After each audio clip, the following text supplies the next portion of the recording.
What's up guys, my name is Chen and welcome back to another live stream. How's everyone doing? How is the audio doing, more importantly? More importantly than how you're doing. I might adjust the camera like a little bit. Get that stuff. Yeah, is that a good angle? You guys happy with this angle? You know, you're the boss. This is for you, this live stream. I don't have to live stream. Although it does keep me a little bit more disciplined with work. Alright, so this is I guess is anyone here that was on the live stream a couple days ago? Because it's like, it's not that offset, it's like 9 hours offset. No, this is not 9 hours earlier than the one 2 days ago. But I'm just wondering if this is like a completely different crowd. Or if like, I don't know, a bunch of you are from the other live stream as well. Because this is my plan, right? To stream like 2 different times per week. Once in the evening, once in the morning. It's good because for one, it doesn't, like I usually hit more people when I stream in the evening, but the problem is that obviously robs me of my evening, like with my family and stuff. So I don't want to do that too often. Like once a week is fine. But then this way it's kind of like, you know, 1 stream in the morning, 1 stream in the evening per week, 2 streams a week. Pretty good, I think, right? Last live stream happened at 2 a.m. here. Well, yeah, see, exactly. That's why I'm doing this. So what time is it for you guys? Who it was 2 a.m. for in the last live stream? I guess I could work that out. But I haven't woken up yet. I had a coffee, but yeah. Still haven't quite. It hasn't hit me yet, the coffee, you know? I'm just going to tweet this quickly.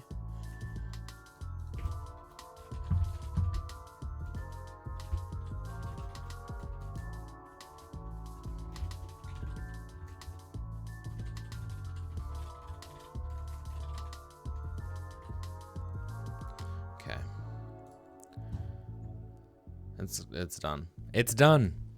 2 a.m. here in Spain. All right, now it's 2 a.m. for you. Yeah, I guess it would be because you're, yeah. 7 p.m. for those of you who are. Okay, cool. Well, welcome, everyone who was not at the last live stream. So what we're doing here today, by the way, I think I've decided, I'm not 100% sure, but I think I've decided that I want to, like, I don't want to deal too much with the live streams, like as in with posting them and stuff, because it's just an completely unnecessary hassle. So what I think I'm gonna do is I'm just gonna, you know, I've got that YouTube channel, Cherno Unplugged. I think I'm just gonna dump them there, because like from Twitch you can just export directly to there, and maybe I'll use the YouTube video editor to like trim the start, because usually I put up the stream starting soon for like a while and then get ready.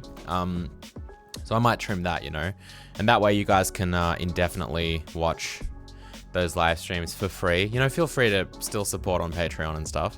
But I don't want to, like, I don't know. I just want to put them up there. I don't really care too much about, you know, trying to get people to. It's just if I put them on Patreon, I can still have them as unlisted videos on YouTube. And then link them in Patreon, but then I gotta like link them in Patreon and I'll probably forget. I just want to reduce the clutter, you know, reduce the amount of things I have to keep track of so that I can focus on like actual work, like making videos in Hazel. So that's why I'm just thinking it'll be easier for me to just be like export to YouTube, done. You know, I don't have to worry about anything. And then when I have time, I can go back and trim off the start using YouTube's video editor. All right, anyway, guys, this is what we're up to. We are back at it again. With Hazel, who would have thought? So hazelengine.com/roadmap will give you guys a bit of context as to what it is we are working on. And we are basically working on this. So here it is, roadmap to release. This is what we'll be working on in terms of Hazel indefinitely until it's done, basically. So hopefully that's not indefinitely. Hopefully it will actually reach this. But Renderer 2025, this section over here is basically what I'm interested in. And what I'm doing right now. So this is some context. Go read it, hazelengine.com/roadmap. That way I don't have to, that way I don't have to, you know, keep explaining to everyone who joins the stream. And then obviously that roadmap to release. Yeah, so once that's done, like I'm kind of working on these simultaneously. I think next month I'm going to work a bit on this. I don't know about, Well, okay, when I say work on this, I'm just planning to work a bit on Genesis 3D next month because I haven't in a while and I kind of want to get back to it because it's a fun project. But the actual multiplayer development in terms of Hazel, I don't know if I'll... It's kind of done, right? It's almost like game side and also engine side refinement is what we need to do, but we have multiplayer actually working, which is good. So this is in a way it's done, I just need to refine it. Whereas this is not done at all. This is like, needs to be done. And then yeah, we'll get through this. Games from Scratch did a video on Hazel, was nice to see. Yeah, I watched that video. It was a good video. It was pretty factually accurate. The only thing is, I kind of wish he mentioned, some of the comments pointed out that even though Hazel is a $10 per month subscription model at the moment, with plans obviously to make it free, it's not like, you know, it's not like Adobe Creative Cloud, for example, where when you stop paying, you lose access. Like you get access, like you can just pay the $10 once. You can always see it as like a one-off payment. You pay it once, you've got that version of the engine for the entire month, and you can keep, you know, pulling all the commits or whatever. Then you'll lose access after 1 month, and then you can keep using it. You can keep making games with it. You can keep, you're just stuck at that version of the repository, basically, whatever that may be, like released, unreleased, in development versions, branches, whatever. You have all that, and then you can be like 6 months later, what's new? I'll pay to the $10 a month again, or you don't have to ever do that. You can just be like, okay, I've got this version of the engine perpetually for $10. So that's the only thing I kind of wish he mentioned, because in my opinion, that's a big deal. Like there's a very big difference between paying $10 and getting that version of software perpetually versus paying $10 per month and then you lose access to it at the end of the month completely and you can't use it. But yeah, otherwise it was a good video. Stupid question. You make a new branch whenever you start working on a feature and then merge said branch into the main branch once that feature is finished, correct? That's probably the way to do it. I definitely don't do that all the time. I basically only do it for big features. It's a bit different because Hazel is obviously like, you know, it's somewhat of a casual team. At the moment, we don't actually have any staff as well. It's just volunteers. And, you know, I don't want to get too deep into this because I want to get into some work, but I'll just say a few words on that. So basically, like, one of the ways that I want to facilitate, you know, the work culture I want to create is because most people, well, at the moment, everyone working on Hazel, aside from myself, is not paid to work on Hazel. I obviously want to make it as fun as possible. And if I get too caught into like bureaucracy and like, no, you have to follow this process and we're going to have stand-up meetings every week. And basically we go through all this garbage, like, whilst that may be somewhat beneficial for a team of paid engineers who are full-time or part-time to almost full-time, it's not really a good way to run volunteers because they're here for fun. Ultimately, they're here because they want to learn or they want to contribute or they just love game engines. They want to, you know, maybe work on or they love a specific aspect of game engines, you know, like audio, and they need a place to like house their audio engine and their work. So they, you know, they're like, oh, you know, well, I can't write the rest of the game engine, so let me join a team like Hazel, and then I can work on my own system and make it awesome in the context of the greater engine, which is cool, I think. But yeah, so because of that, like, you know, our software processes aren't that, you know, set in stone. Obviously there has to be some order, otherwise chaos. But I don't try and you know, enforce like, you know, oh, you have to make a branch for every little minor thing, because I don't even do that. I mean, I'm the kind of product owner as well, obviously, so I can kind of do whatever I want. Obviously, I try not to do things that will negatively affect others and the software itself, but I can do whatever I want. So usually my methodology is kind of, I make branches for major features, so like Renderer 2025, obviously, Net, you know, but like if you look at animation, like Jim works on, this is Jim works on a lot of this animation system just in the dev branch, which, you know, when he's doing major stuff and major features, he does usually branch off. I think there is a branch called animation, or there's even a, like, you know, per animation feature kind of branch that's branched off from dev, but otherwise he works in dev. And a lot of the times when I do little things, I also just do them in dev, you know, because dev is not the main branch. If you have a look at the branches, so if you go to like just the root of the Hazel Miller noteboard and then you look at branches, this is kind of what we do. I don't know why the feature branch has 6 thumbs ups, but sure. Anyway, people are like, no, you should really use feature branches, which is what I'm talking about. And like fixed branches and small fixed commit, like we, you know, small fix commit and small change, you can see those don't have the word branch associated with them. So they actually go directly, like they can just be worked on in dev. If there's a major fix, obviously, that needs testing or it's a big overhaul, then you should make a branch for that. And if it's like a feature, even if it's like, you know, somewhat small, like if it's not tiny, if it's not like a single commit or two, but it's like a decent amount. I mean, obviously a single commit or two, I haven't committed a single time and I've done half the render of 2025. So commit sizes may vary, but yeah, you should do that first, then merge into dev. And you can see dev is like the central kind of development branch for the project. So everyone working on it will just keep merging stuff to dev. Now, it says someone from Studio Cherno because we used to have more people officially working for Studio Cherno, but now it's just me, so I should probably just replace this with Jan or Cherno. We'll create a new branch called staging when preparing to release. So this is like a kind of a locked version of dev, right? So it's kind of like okay, we're happy with this. Dev looks good. We've done all of our features for the version that we're releasing.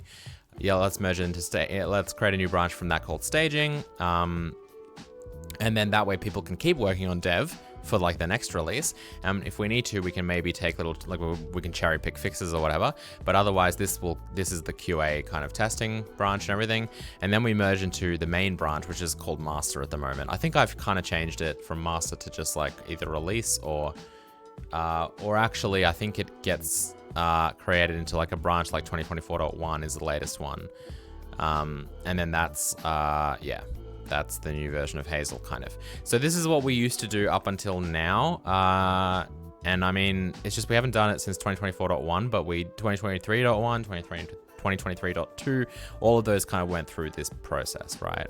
And you can see that there's Studio Cherno merges versus team-wide merges. So these are all kind of Studio Cherno merges, meaning that like no one has access to actually do this apart from me at this point. And then team-wide merges are you know, all the volunteers on the project can merge into dev and they've got to push access to dev and everything. All right. So that's basically a little bit of an overview of the process. But yes, I mean, coming back to the main question, I don't always make branches for every little minor thing that I work on, but obviously if it's a major project like this, then I will. And in fact, we probably should. One thing I promised someone on Discord. So if you guys aren't on the Discord, I mean, you need access to Hazel, I think, to get access to the Hazel dev channel on Discord. Because you need to be a $10 per month patron for that. But someone there, yeah, was asking what branch the renderer is on. And it is on the renderer 2025 branch, but I haven't actually pushed it.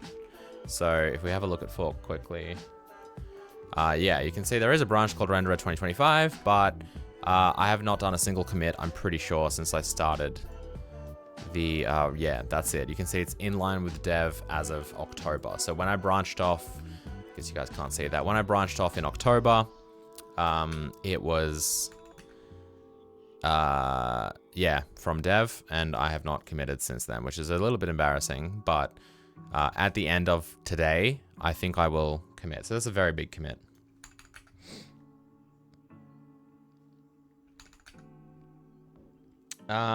What is your opinion on the entire master main discussion? Personally, I think it's ridiculous. Master was fine. Curious to hear your opinion. Yeah, I don't care at all. Like, I'm happy for it to be called master. I think that this is getting a little bit too silly, like, you know, all this crap. But whatever, you know. I mean, if it's actually offensive to someone, then yeah, sure, call it main. Like, I'm not like, no, it must be called master, but I think it's, you know, I'm not gonna... Master doesn't actually fit the purpose anyway in Hazel, because there is kind of no master. Like, there's the main branch I just called dev, because I think that makes more sense, right? And that's the one that everyone merges into. But then when you release it, it's like merging it into master. Well, I'd rather call that like release or something. So the main or master doesn't really fit anything. MJR Legends, thank you for the tier 1 sub. Subscribe for 13 months. Appreciate the support. Good to see you back here.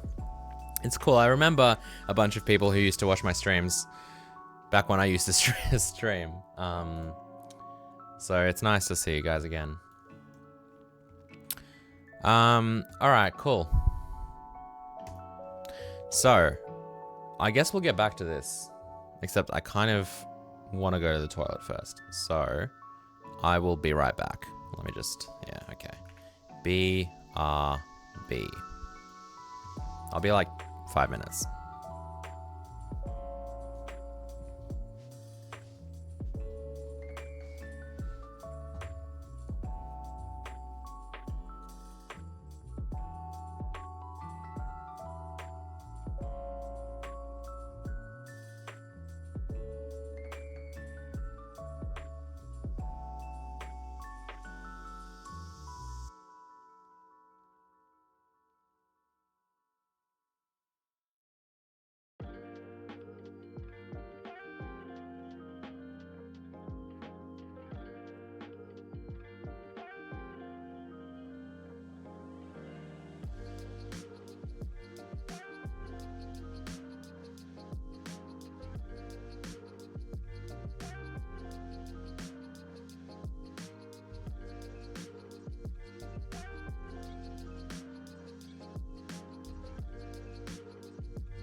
Okay, I'm back.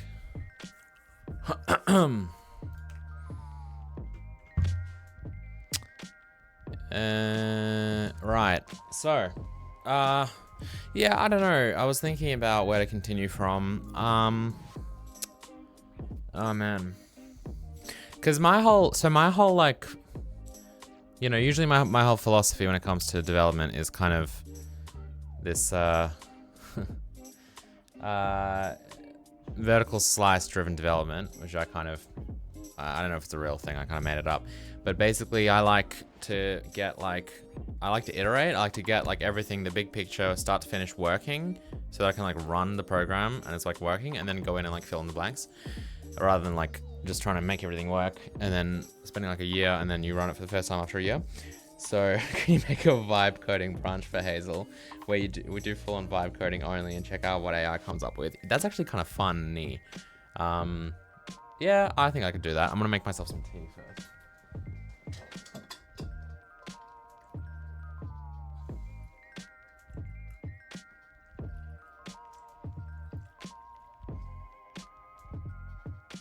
Of course, I spilled everything.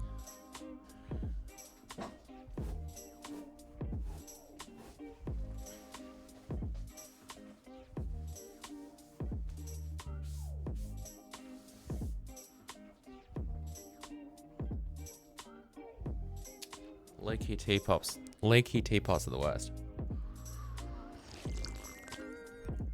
I've already had my coffee, but now the tea. Yeah, no. Vibe coding a game in Hazel would also be kind of fun. Yeah, I don't know. I do kind of want to do more AI stuff, just like for fun. Because I don't know how effective, full on, you know, AI coding would be for something like Hazel. Because I guess the context it would need to have is huge. But for little things, it's probably fine. Especially if you know what you're doing, so that you can like read the code it's written first and be like, okay, is this appropriate? And then, but if you know nothing about it, then, and you're just like, yep, accept, then obviously you probably won't get too far in actual complex stuff. All right, anyway, so because I like this kind of idea of doing stuff in slices, you know, vertical slices where you have the, you know, you don't work across the whole system so that you can actually run it. I'm kind of caught in this situation now where I'm like, okay, well, how can I just run Hazel and then see something working and then start filling in the blanks? But the problem is there's obviously a lot that needs to be done in order to even run this thing. I mean, to compile it, I think it'd be okay. And to run it, I think we are making some kind of window. But there's a lot of stuff like that needs to be rewritten. I mean, now this is not even close to compiling, but that's because I think we did some changes that we probably want to either revert or change. Yeah, I just think I just want to handle it one step at a time kind of thing. So for example, compute shaders we don't really need. I guess what I would love to do is probably just get the editor open and up and running using IMGUI with like no viewport, right? Because that wouldn't require any rendering side things, but that would, all the data would be there, right? It's just we're not going through all of the complexity of the rendering to actually present an image. So I think getting that up and running is probably a good first step. Now the thing is, that is actually not as easy as it sounds either, because obviously IMGUI, which is what we use for rendering all the UI, obviously that is also written in Vulkan, like does the actual rendering backend in Vulkan. And so there's a file, I think there's actually an IMGUI build file. Yeah, this is just like a little Unity build of GLFW and Vulkan. And I think stuff like GLFW is necessary just because, well, first of all, it needs all the input stuff, which is fine because we are still using GLFW. But the issue, I think, is more so, and this is not Vulkan specific, even though there are some Vulkan support. Oh, well, yeah, because we need to create the Windows surface. And basically, the biggest complexity with IMGUI is just the fact that we have viewports, right? So the fact that, like, you can drag out viewports. So if I just open up, let's do Hazel Client. This is the net branch, so this should compile probably and run.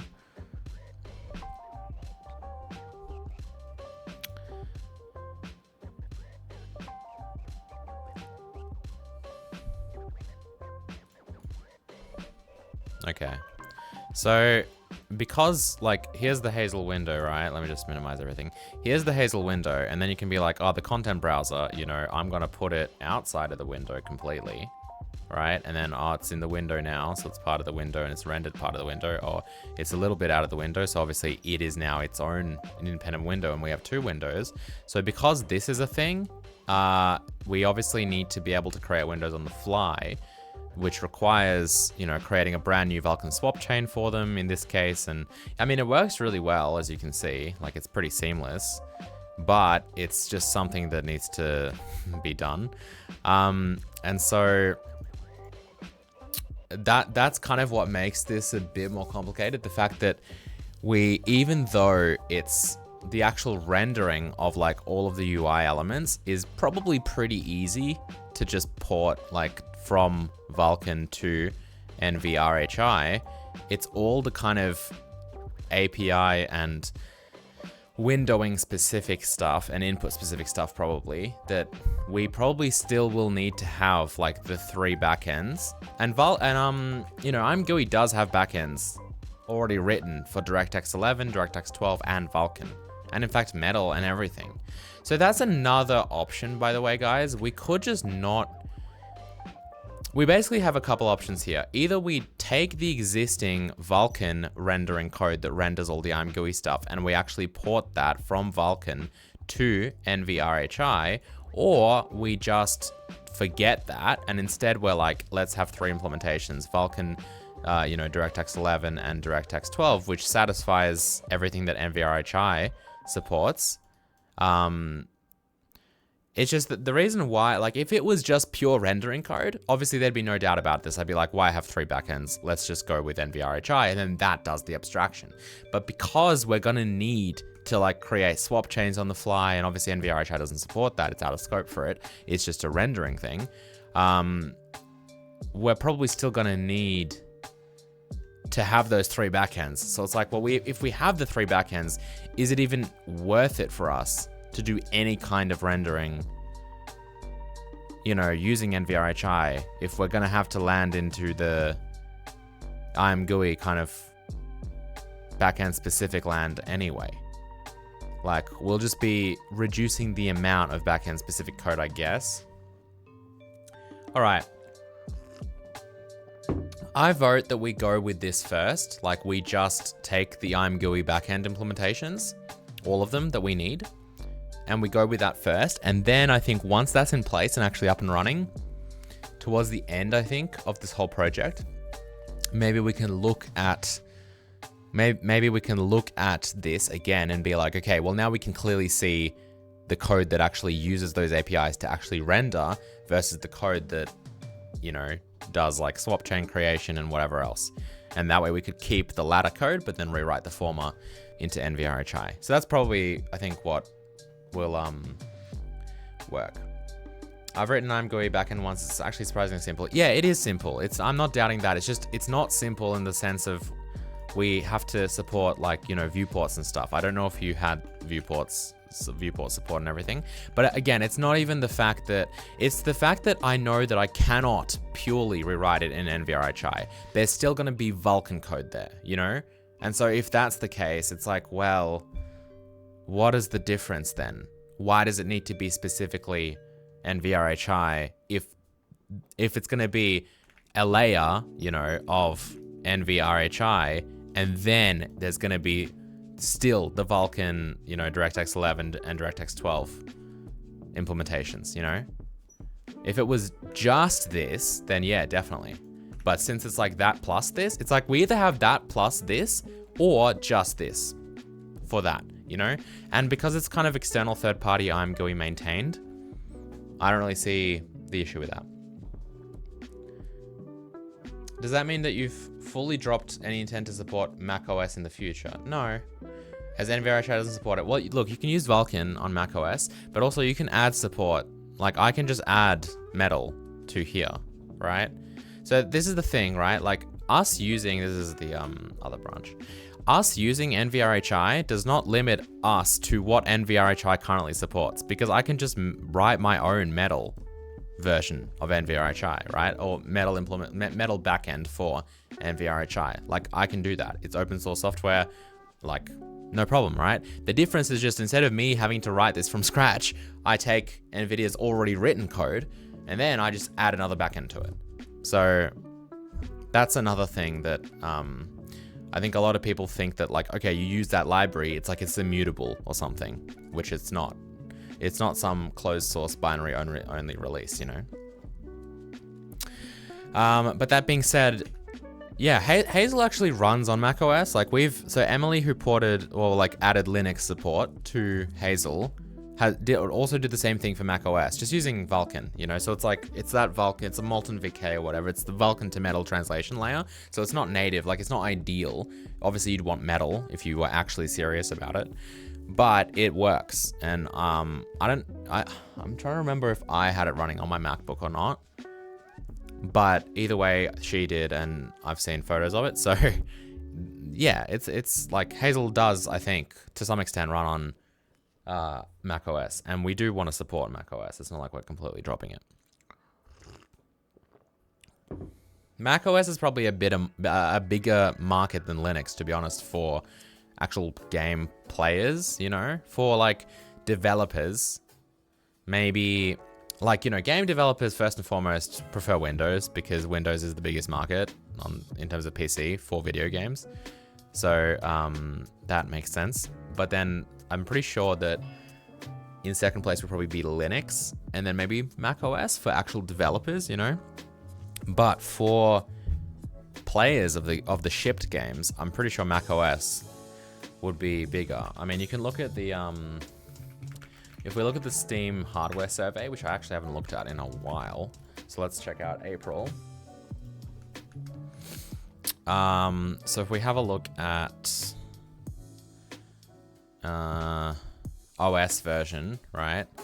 So you can see that Windows is 96%.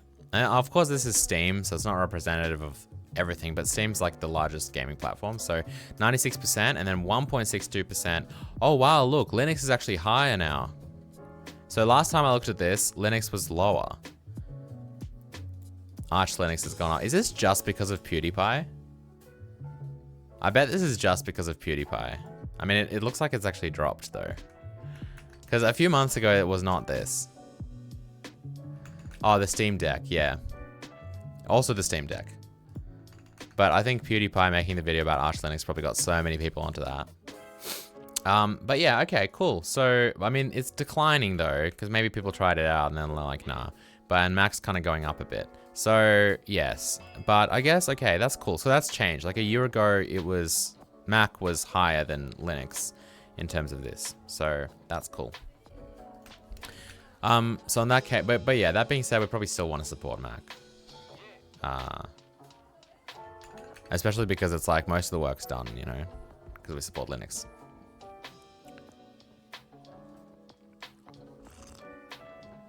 The Arch community has been in flames from people asking how to do things, lol. Yeah, I can imagine. You're part of the 0.21% W Arch. That's nice. All right, cool. So anyway, so that being said, if we actually have a look, I probably should update IMGUI, but if we actually have a look at this, I'm pretty sure since we have all of IMGUI, we also have, you know, DirectX 11, 12, there's even 10 and 9 here. So we could just use these as well, you know. In fact, if I just quickly try and build all of them, I don't know if that will work. I don't know if you have to only have one of these, which isn't like a big problem or anything. I think it's DX, isn't it? Like, let's try build this. Okay, so there's a redefinition. Probably because you can probably either have 11 or 12. That's annoying because I mean, we can change it, but for us, it's a runtime switch. It's not a compile time thing. So, I mean, we do have, if you look at like device manager, you'll see that there's HZ, has Vulkan, has DirectX 12. Like you have to have these macros because obviously this wouldn't exist on Linux, for example, or Mac OS. I mean, maybe you could have some version of this through Wine or whatever else, but when you're building for Linux, you would just have has Vulkan. Whereas if you're building for Windows, you could have all of them. And then like, you know, if you had Metal support, you'd also have HZ has Metal, and that would only be for Mac OS builds. So we still do have macros for this, but we actually want to, yeah, we want to be able to compile with all of these, because that way at runtime, with the compiled binary already there, you could select if you want 12, 11, or Vulkan. So that being said, I would like this to work then. So let's see where we have this vertex constant buffer definition. Yeah, it's in 11. So I would probably just bring that out, I guess. Again, this is not latest IMGUI either. I don't know if I should update to latest IMGUI. I don't think I want to, because that's just going to cause even more problems, you know? Like, I'll do that at the end, I think, once everything's working, because then I'll just adjust the changes. I think that'll be easier than trying to jump into a version of IMGUI that we haven't actually tested yet, because we have some of our own changes to it as well. Okay, so what I'll do is basically this. I'm just going to make a copy of this header file. I'm going to call it DX common. And then I'm basically going to get rid of like everything. Actually, let's just get rid of this. Because I'm just thinking maybe I could, instead of including this, I could just include, it here. Although that does modify more files, but I'll have to modify all of these anyway. And I'll just include this, and that way we don't need that. We just have that. And then the DirectX 11 also has that. And then that obviously is what's going to have this.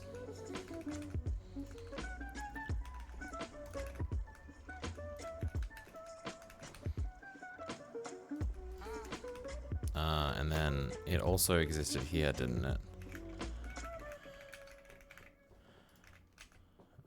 Yes. So, oh, that was in 11. Okay, so now if we go back to build and we do Control F7, hopefully, yeah, it'll all build. So we actually have so we have all 3 backends now, which means we probably, yeah, and like as I said, starting to think you're a vampire, you don't age, or this is pre-recorded in 2019. That's such a compliment. Thank you, Ledloaf. I appreciate it. But no, I'm officially 30 now, so yes. And I think I probably looked better in 2019. It's okay. That was the year that I got married, so it was important, you know. Now it's like all locked in and it's fine, you know. Got a contract, so I'm good. I can relax a bit. You do not look 30. Damn, you guys are so nice today.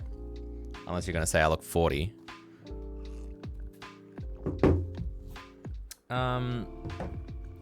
All right, so I'm 30 and a half actually, so that would explain me not looking 40. 30. So let's see. Yeah, so now we've got all 3 of these, right? So that's exciting because it means that you can see that here we just do DirectX 11 init shutdown new frame, all of this stuff instead of.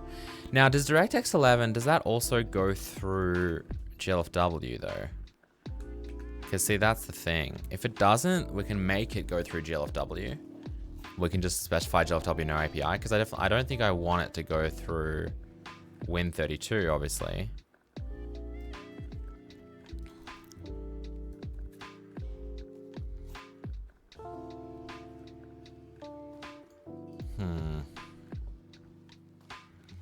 I might have a look at IMGUI on here and just like see either the docs or see how the examples maybe are hooked up. So hopefully there's a, and there's not. That's very annoying. So you can see there's GLFW only has OpenGL, Vulkan, and Metal, and the DirectX 11 and 12 use Win32 directly. So that is annoying. The graphics backends are different from the windowing input backends. Yeah, they are different. It's just that if I had to like, no, it's definitely not like, it's not a disaster or anything. It just means that like, if you have a look at this, and the main, I guess, it would, since it uses Win32 and DX12, those are the 2 it's picked. Unless they just haven't written an example for it, but they support it already. It just means that we have to, you can see that like the main thing does Win32 stuff directly. But it's okay because if you look at our device manager, which probably does the windowing stuff. So because NVRHI is using GLFW as the windowing, they're not writing any Win32 code as far as I'm aware. I mean, there might be some where it's required, you know, like here, but even that, like, you know, you can see it's getting it from GLFW. So that's good because I want to support GLFW, obviously. So this is just device manager. We might have to look at device manager. But anyway, I don't think it matters though. We'll cross that bridge when we get there because we're trying to get the engine working with Vulkan first, obviously. Like Vulkan, it supports Vulkan already, so that should be the easiest task. And then when we go into filling in DirectX 11 and 12 and getting that to work with NVRHI and our IMGUI backends, that's when we'll cross that bridge. So the main point is that I can build all 3 backends now, including GLFW as well, by the way. So that's good. That all builds. That means I have access to all of them. And it now means that I don't have to go through and, yeah, make my own version of this. So we do have the Vulkan IMGUI layer. So we probably need something similar for DirectX for DirectX and well, yeah, for DirectX 11 and 12.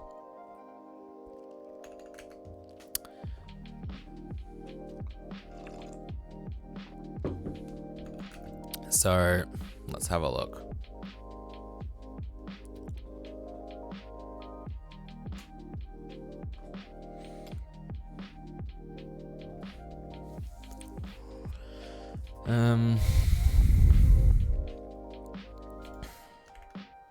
Yeah, so you can see this includes all of this stuff. And the reason we have this, I think, is, I mean, look, some of this stuff is completely API agnostic. Like this is nothing to do with API specific stuff. We're just adding fonts, you know? But then I think renderer submit, like we're creating descriptor pools and stuff for IMGUI, and then we're doing init for Vulkan. So this stuff would basically need to be rewritten, but that's fine. We'll do that. We'll do that at the end. And then also end and stuff does a whole bunch of. So this part could probably be NVRHI though now. Because it's just going through and yeah, we could probably do this in NVRHI. But I might leave it as not this. It's just the problem is that this get swap chain and then we do get current buffer index. I don't know if I don't think we'll be using our swap chain anymore because we're actually creating one in device manager now. Yeah, so Vulkan device manager, I think actually creates the swap chain and stuff, you know? So because it's doing that, we'll have to get it from the device manager instead of from, yeah. So we will probably have to adjust that a little bit. But yeah, the good news is we can kind of leave it as is, I think, which is great. So if that's working, like if that's, we'll have to look at the code path and make sure that it's actually working. This looks like the wrong application. I might actually just unload some projects because we have like Hazel launcher, which we can just unload. And I guess Hazel runtime I'm not gonna worry about. And everything else we can worry about. Okay, so if we just have a look at application, yeah, so that sets up the window, which will, yeah, okay, cool. So we've just changed that to use the device manager now, which is good, I think. And then that will, this should initialize IMGUI, I think. Or actually the application might do that. Yeah, so if enable IMGUI, then we create that IMGUI layer, which obviously will create the Vulkan IMGUI layer. And we still have this render API current, which returns Vulkan at the moment. So we need to consolidate this with NVIDIA as well, with NVRHI. Is there a reason you're not using the NVRHI IMGUI backend from Donut? Oh, is that a thing? Okay, I need to look at that then. But does that support viewports? I'll have a quick look at it. Okay, so let's go to like source.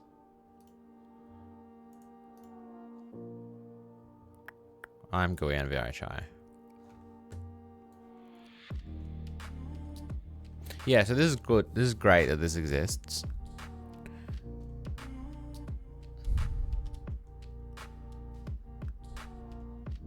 It's actually a really good example as well, probably. But my worry here is that it's not going to support everything we support. Yeah, it probably doesn't support viewports.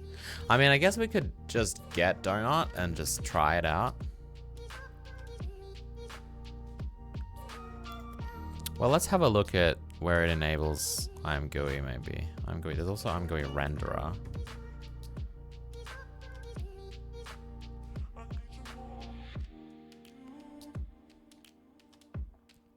Yeah, that's the IMGUI side of things.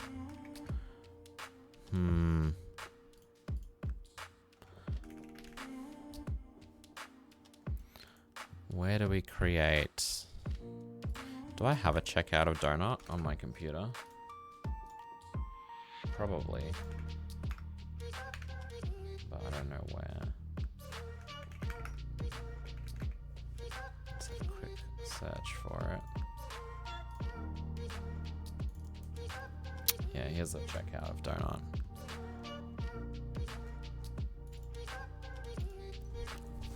Let's have a look.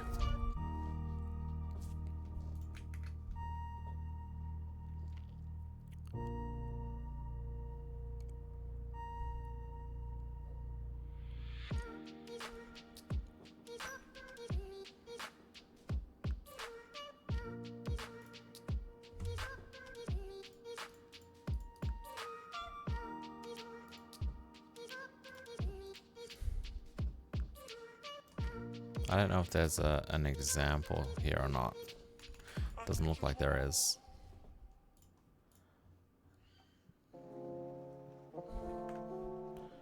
There's no example. The donut, I think, ships with examples, right? No? That's annoying. There probably is another repository. Okay, well, whatever. Let's just have a look from here.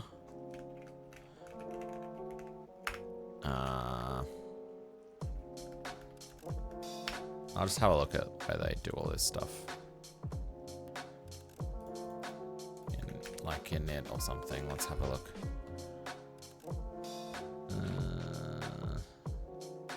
Here it is.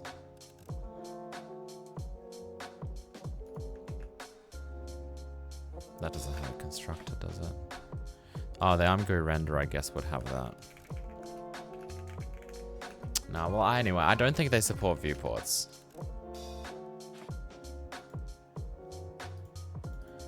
So, and that's like a big deal that requires the specific backend. So, I don't know if I can use it. But anyway, regardless, I'm happy not to use it for now because there's no actual reason to, as far as I know. It would just simplify some code in the future, which is good, but not necessary. So I think we're going to ignore it for now. But we know that that's a thing, which is good. And we can refer to it later. Yeah, so that all happens. So I'm pretty sure that if we just try and get Hazel, like we'll try and get this building. And then maybe we can actually run Hazel, like just without the main viewport. So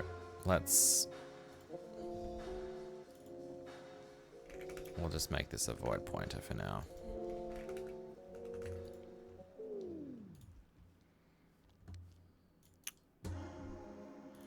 Okay, so Shader is complaining about not finding NVRHI. Is it this or is it? I guess it's this. Oops.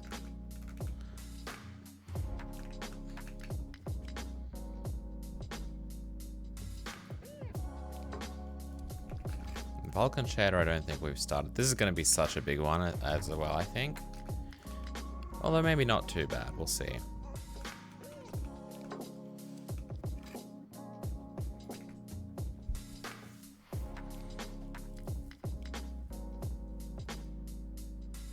Do you have a program with music playing or is it distracting?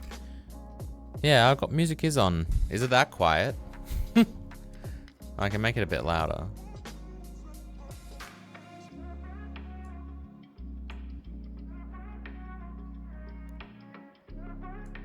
The music is fine. Okay, I'll make it a bit quieter than. How's this level? Let me know. Cannot open Vulkan texture. Yeah, so Vulkan compute pipeline. I'm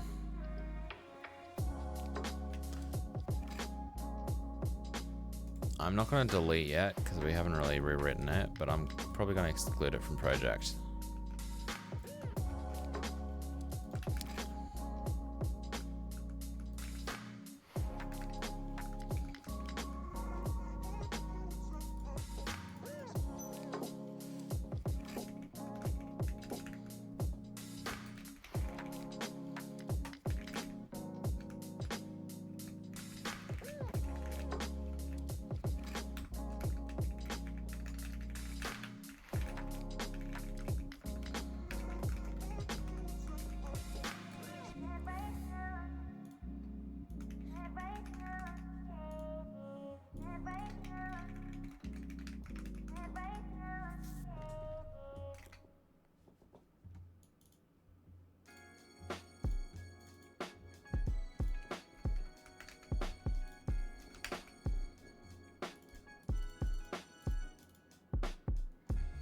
Yeah, this is gonna be annoying.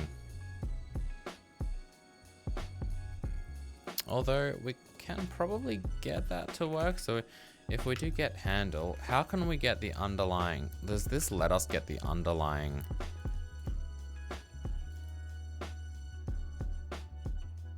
Get native view.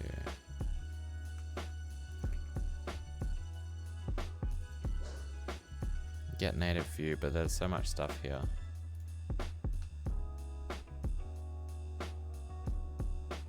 I just wonder how it actually stores that. So if we look at Vulkan, I don't know if it's graphics or whatever. Create image, no. It's probably in Vulkan texture. Because I'm looking for like VK create image view, create image. So where does that get stored? In texture image. So texture is, that's a Vulkan texture though, right? Yeah. And it stores that.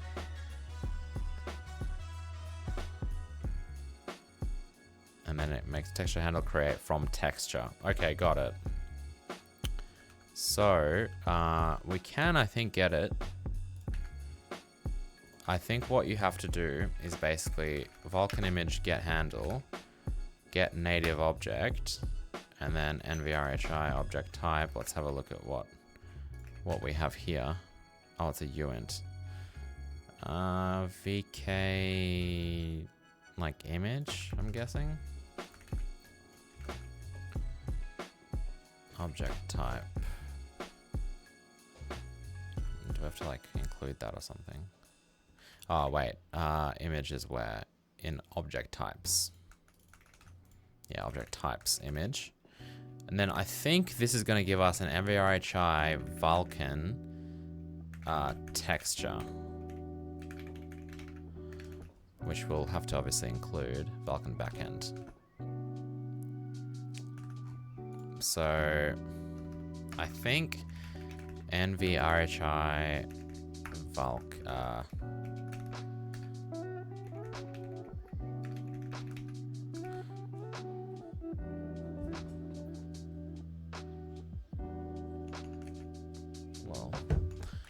Oh, I'm getting bright.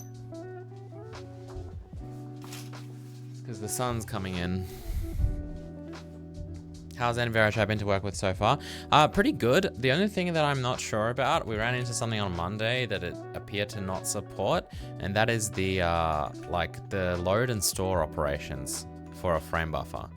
So because Hazel has scenarios in which we want to either clear on load or load the existing data. But I think NVRHI just always does a load, and then maybe you need like an explicit clear or something. So anyway, we'll see. We kind of left it for now, but we need to sort it out.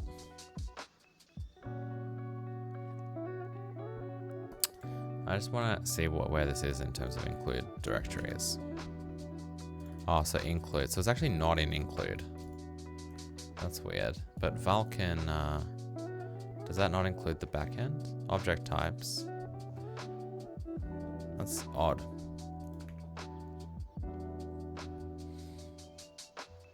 We probably need that as an include path. Okay, so I think we can go source. Is it this?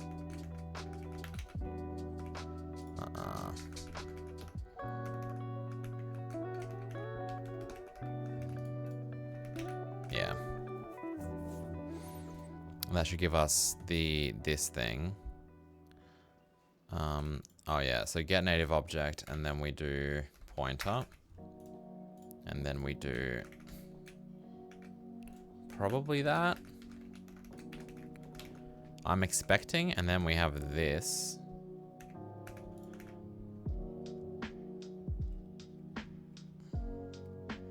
And this has the image, I think. Oh, but we need the descriptor image info, which might not be here.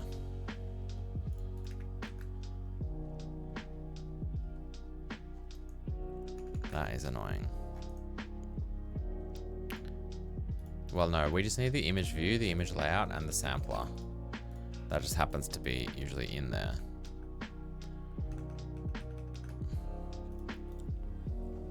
Where does it store the create texture? Where does it, when it does create image view, where does it store that? In this view object, which is a texture sub-resource view.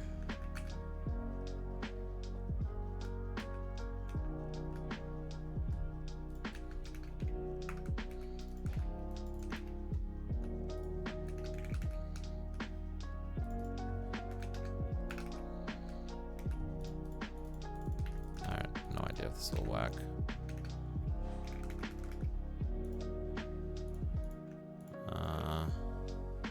It's just view.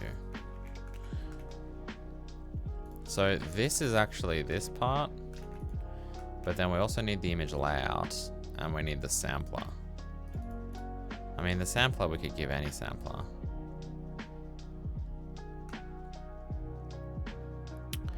Images, I think, have a sampler though. This also does not need to exist. Yeah, I don't know. I'm sure we don't have to go through, like, I don't think we have to go through this. Like, because I'm sure maybe NVRHI, that Vulkan backend, sorry, their NVRHI GUI implementation has a way to submit images, right? So maybe actually we could steal some code from there. Let's have a look.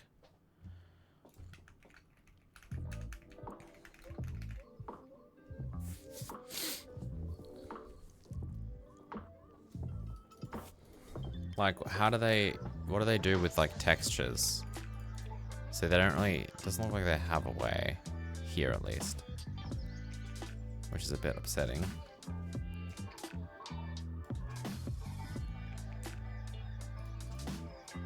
I mean, they just set the text ID to be the actual texture handle. Yeah, which I guess kind of makes sense. Where do they use that later? Oh, okay. Update right texture. Okay. Render. Let's just have a look. I don't think they support this, to be honest, which is annoying.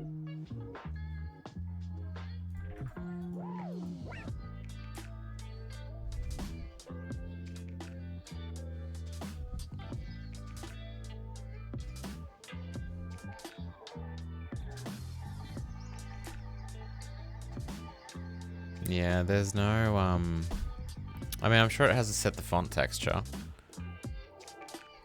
which I don't really see it doing. Frame buffer pipeline, might be in the pipeline. No, it doesn't look like it. I mean, it shouldn't be.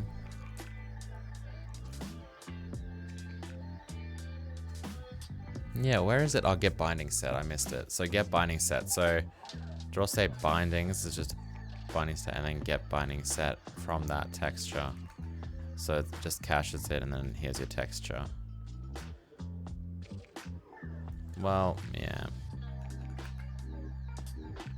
So it does basically, but it needs to exist in here. But yeah, it just uses the iTexture pointer as a texture ID, because I guess that has everything, right?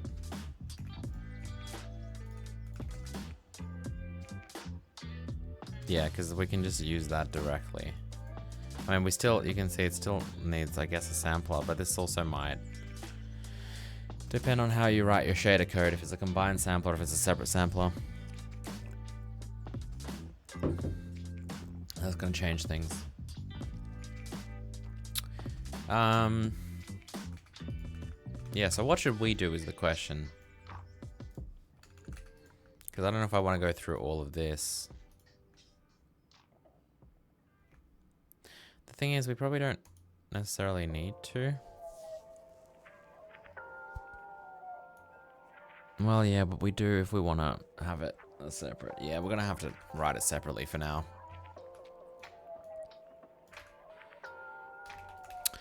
So yeah, we do need the image layout. I wonder if we can ask for that though. Probably. So does this have a sampler? Like, did we end up making a sampler? I think we, well, only if it used a sampler though. Does the renderer just set up a sampler? Default samplers, right? I mean, they're kind of Vulkan samplers apparently, but which we need to rewrite all of this as well, which is gonna be fun. But since it kind of sets up samplers, it seems, in Vulkan renderer data, apparently.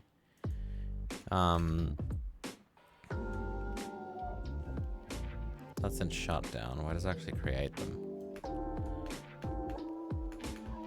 Wait, it doesn't create them, it just destroys them?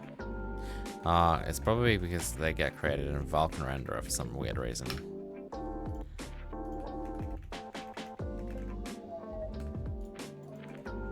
Because this is stored in here. Yeah, so this is where it happens. So we have a get point sampler and a get clamp sampler.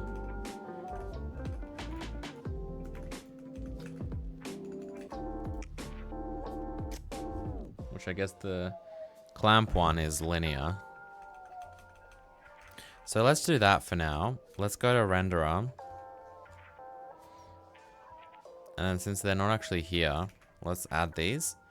And then I think these will be sampler handle.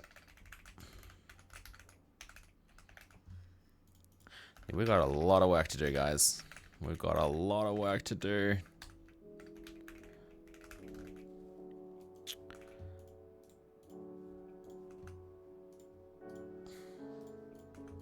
So these are like lazy loading things.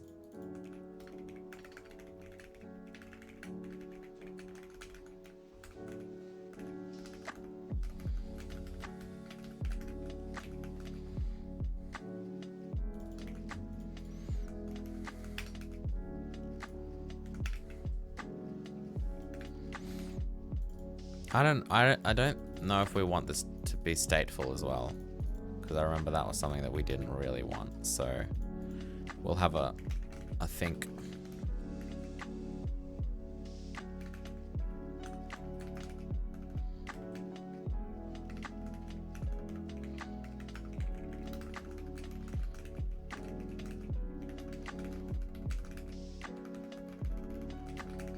I also don't know if I want this to be lazy.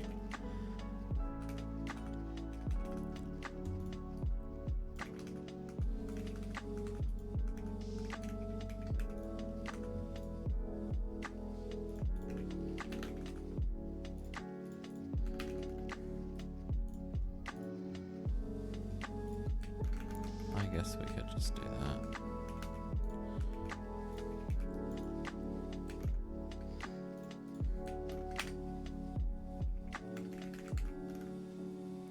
Probably also gonna clamp. It's just not gonna. It's point filtering, nearest filtering.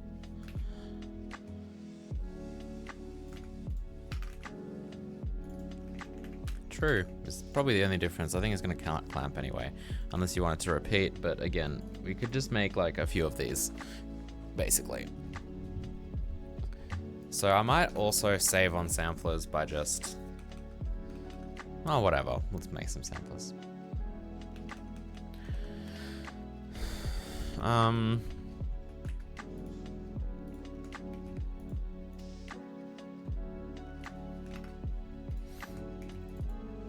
So now we can get the sampler. So this will just be a get clamp sampler, I think.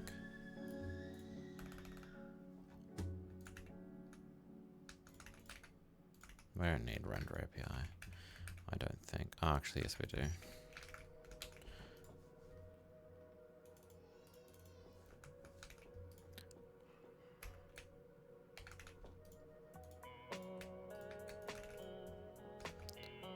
All right, we need the native object.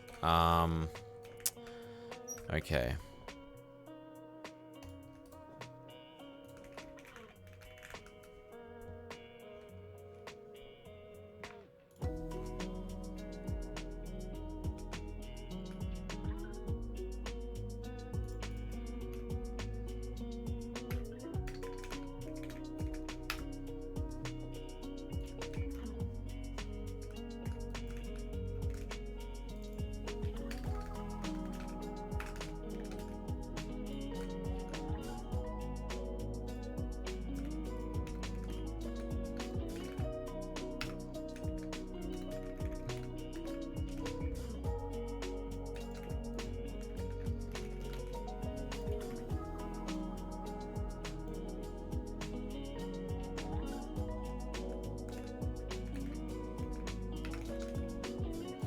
Okay, now the bloody image layout. Of what? Of this image. I guess it should know what layout it's in, but it won't because that's automatically managed by NVRHI. So how can I get the layout? Well, we've said what we want it to be. But I'm just wondering if when it creates the texture, does it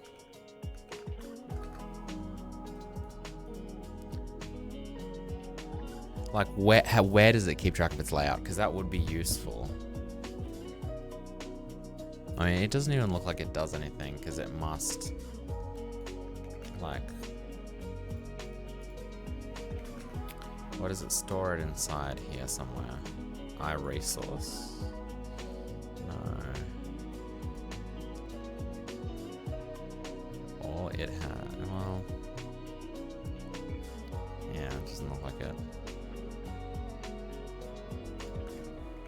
Just search for layout.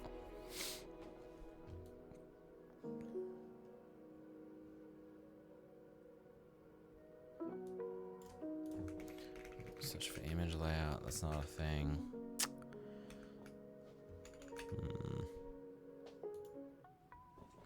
Just the thing is, it might like it might do it at a bit of an inconvenient time. This whole layout stuff. Well, inconvenient for us.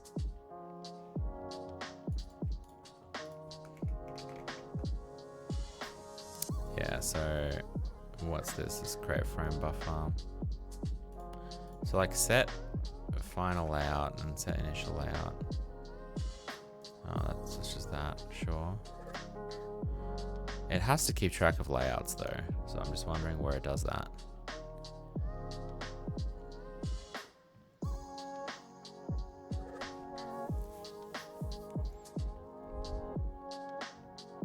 There's current pipeline, that's pipeline layouts, there's no image layouts.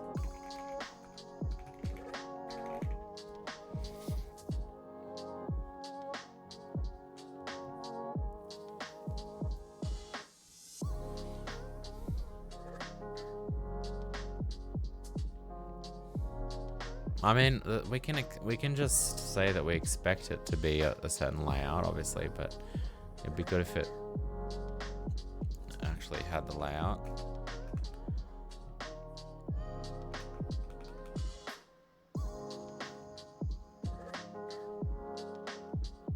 Yeah, it's just it could technically be a number of layouts.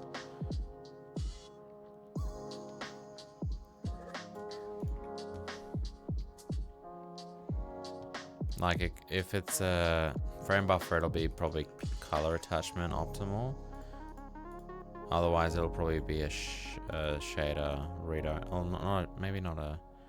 It could be general as well. So how do we know what it is?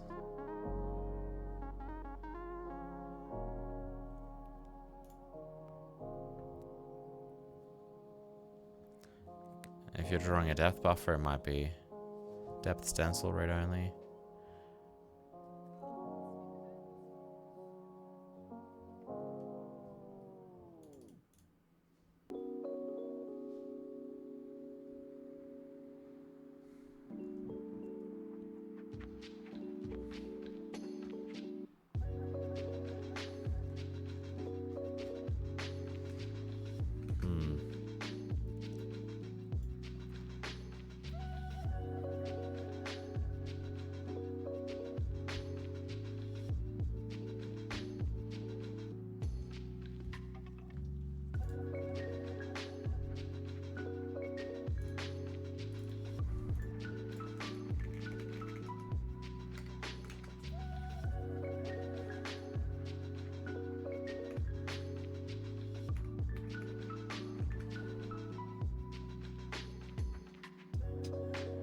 So when it creates that, it sets it to undefined, which is fine. It might set it to these. That's so strange. Maybe it does this somewhere else.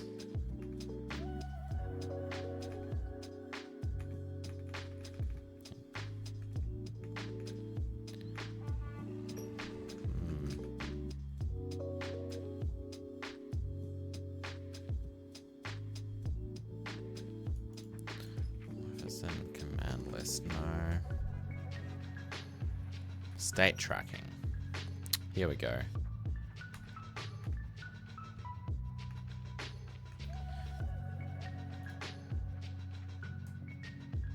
Resource state mapping. Commit barriers. Undefined. Yeah, so these are all, yeah, resource state mapping. Kind of looks like the only place it does it.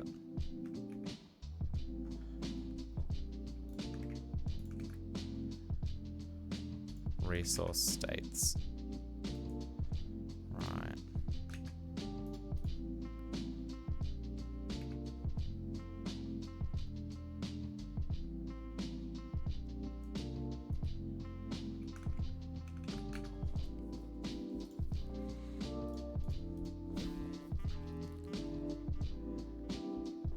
Get texture barriers. Texture barrier.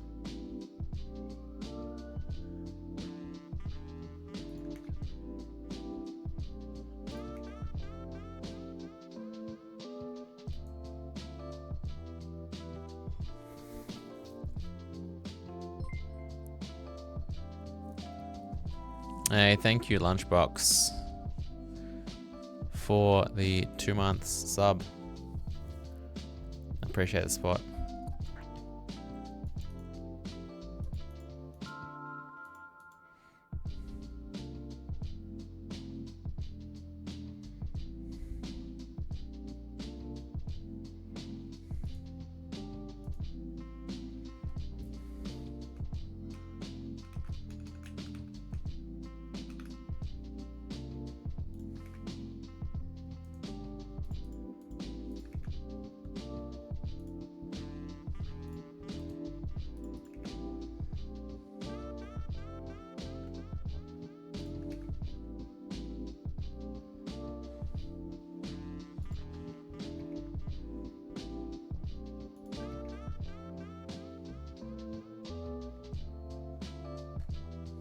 This is a little bit odd.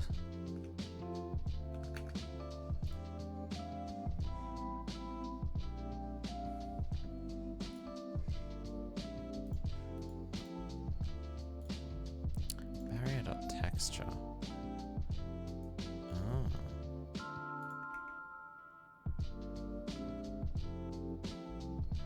Oh, a texture is a texture state extension. Ah, I missed that part. Right. So if we get... But the problem is with these texture barriers, we have to... How are we going to know? Is there a map? There's just a vector. So we need to like look into this to find the texture. Which is a bit not good, I guess. And also, like, this command list state tracker is owned by Vulkan backend, and it's private. So probably don't want you looking at this. I guess it would work. Like you could ask the state tracker, what are the barriers? But that's potentially only if. Oh, or will it have a texture? Will it have one of these texture barriers for every single texture? I mean, I guess it probably will. Oh, look at this though as well. Texture states. And it's got a resource state. So this is also possible maybe. You could ask it. So texture state extension would just be the pointer, and it's a map to a unique pointer of texture state. So I think you could do that. It's not accessible, but we can make it accessible. And yeah, it's basically this get texture state tracking. Allow create. So I guess it would create it. It might not exist though. Oh, I guess it'll return null. The thing is, we don't have access to this at all anyway. Like, because command list resource state tracker is not. is private inside the Vulkan backend. Oh, but look, get texture sub resource state.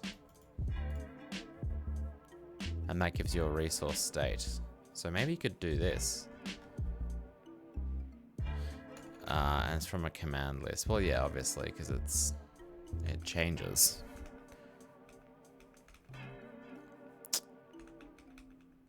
I guess the thing is, though, I guess it wouldn't really be... I don't think we would need the current transient resource state of this given image we're trying to draw. We just want to know what it is. So I feel like we could probably...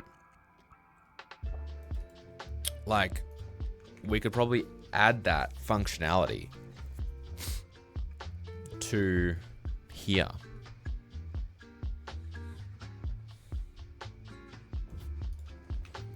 Let's have a quick look at Vulkan GUI. So this is what? This is in image 2D. Yeah, I wonder why I just pinched a sampler from here. Probably shouldn't have done that now that I'm thinking about it, because don't we just have image get sampler?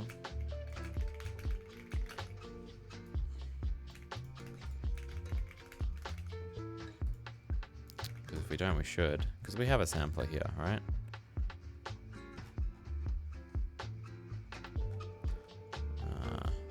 I thought we did. Oh, because it's I mean, it might not. It may or may not.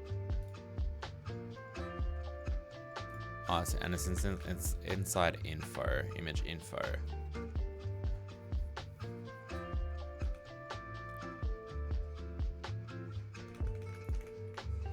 Get image info.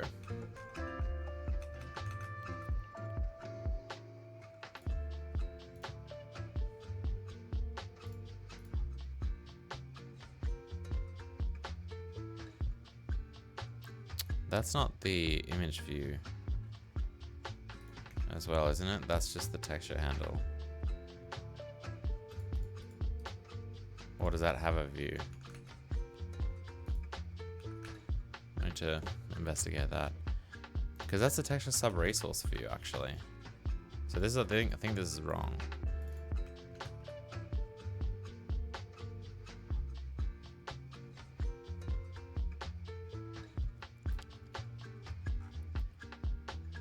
Yeah, texture sub resource set. But this is texture sub resource view, and a set is not, it's just this. Okay, well that needs some investigation. But yeah, I guess for now we could do get info, image info, and then sampler.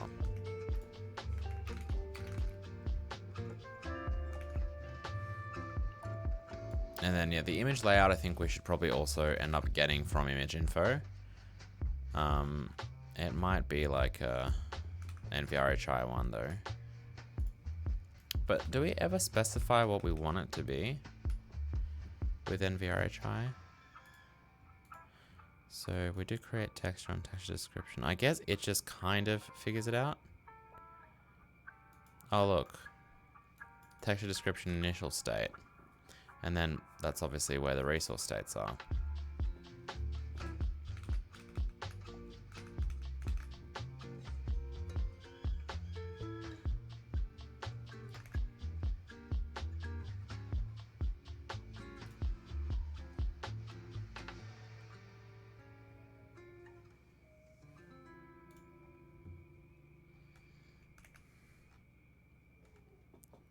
That's buffer.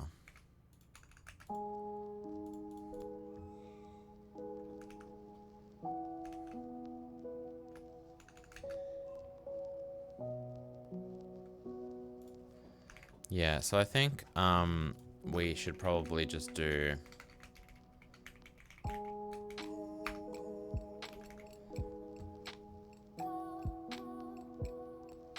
how does it store the resource state? Where was this? State tracking. In Vulkan backend, I think we had this.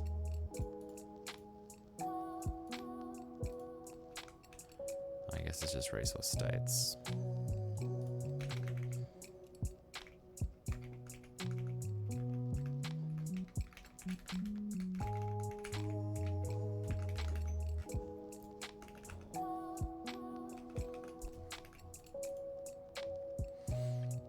And then the thing is, it would be based on the specification of usage. So like if it's, you can always has source destination. If it's transfer, this we need to think about. Oh, because this, I mean, this doesn't, that might be coming in from texture as well. I don't know why I didn't end up setting this.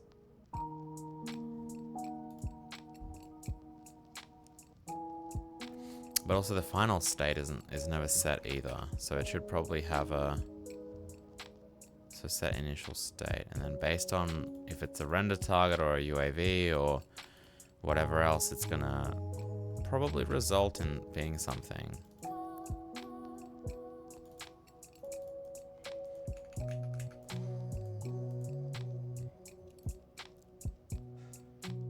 And if it's storage, it becomes a UAV. So that would probably mean that, well, I guess we would know inside create texture or something.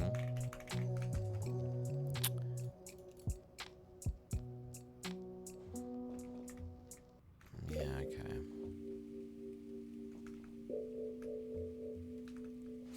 Is there something that converts texture, the resource state?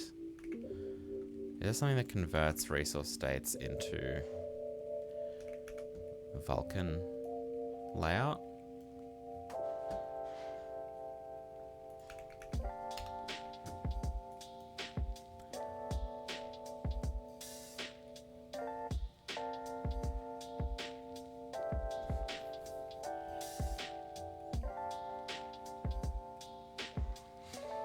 So here it is for DirectX. Vulkan constants.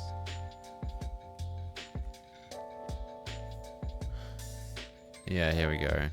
Resource state map.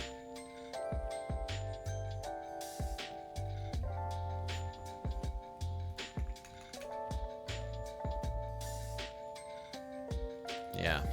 Okay.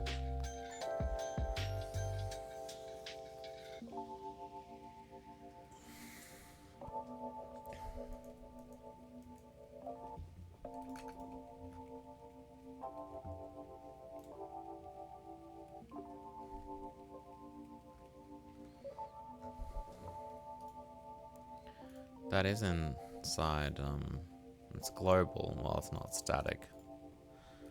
Can I really not access this anywhere?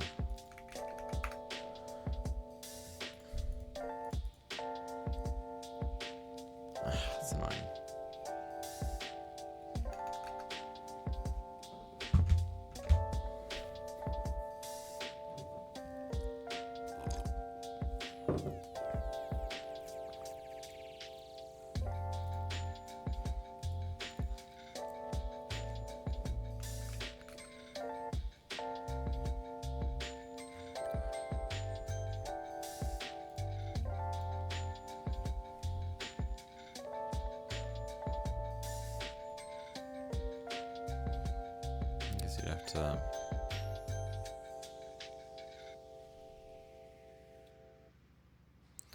That is quite annoying.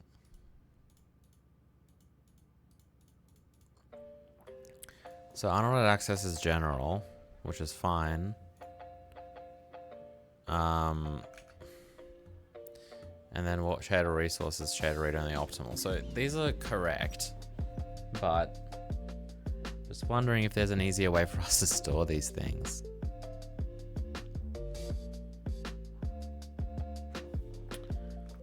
Because like I could set this up, but it's obviously not easy to set up, so I feel like it's probably not intended to be used that way.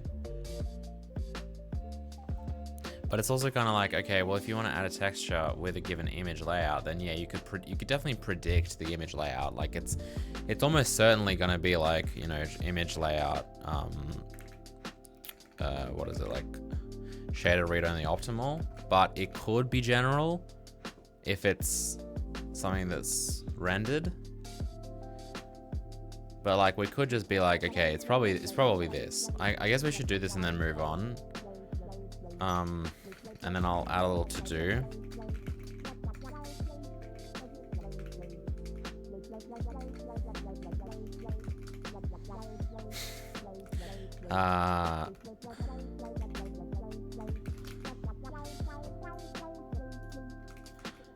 The thing is, this actually can't be exactly like that, because if it's sampler,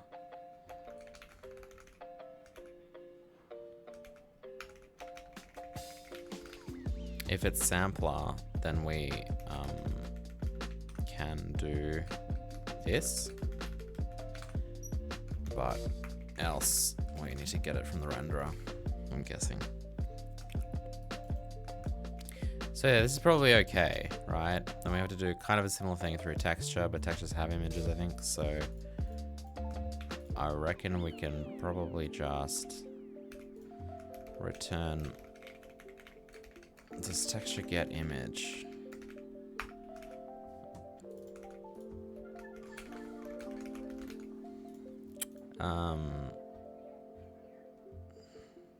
What's the difference here? Nothing. Oh, this actually renders it. What? It's a bit weird.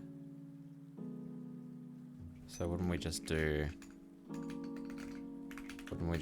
get texture ID image?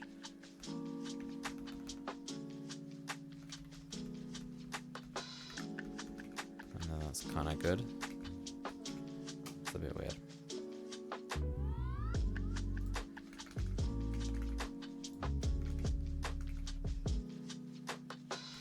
Oh, image layer as well. That was just an image, yeah. So this we actually need to get an image view for a given layer. So I'd probably just feel better to just do this, to be honest. And then instead of getting, yeah, oh, that's right. So this is also sus at the moment. But we should have this.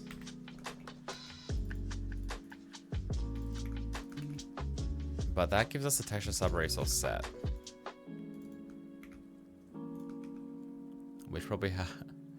Which is not really, I don't know if this is the correct thing to do. Because this doesn't actually have an image though. So how do we get a Vulkan image view from that? How do we even create these image views? So get sub-resource view from that does it. But it does cache it. Okay. Yeah, so you can just do get sub, oh, okay. Well then maybe we could just have a texture sub-resource view directly. But the thing is that's a Vulkan thing. So that's why I guess we don't want to do that, do we? Because NVRHI likes to refer to them as just sets and not have views at all, I think. But when you need a view, then you can just do get sub-resource view, which hopefully is public.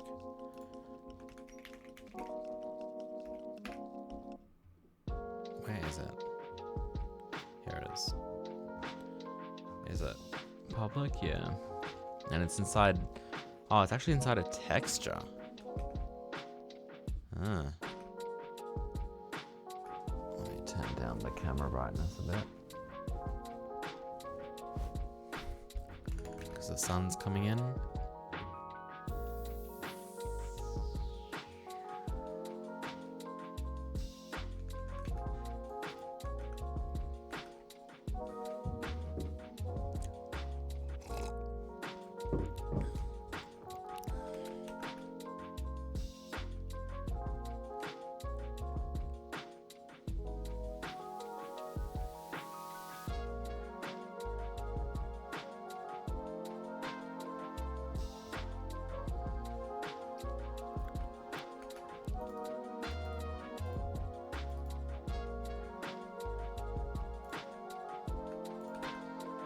Yeah, so basically this is how it would work as far as I understand.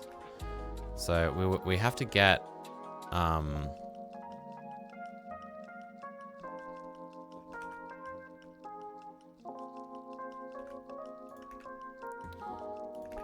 texture handle.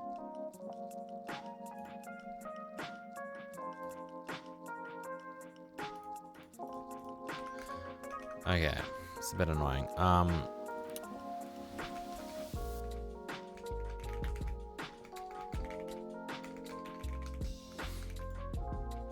think that gives us a texture. So the first thing we do is, I'm pretty sure, is we basically get, so we will get our texture sub-resource view because we do need it, but we basically get this first.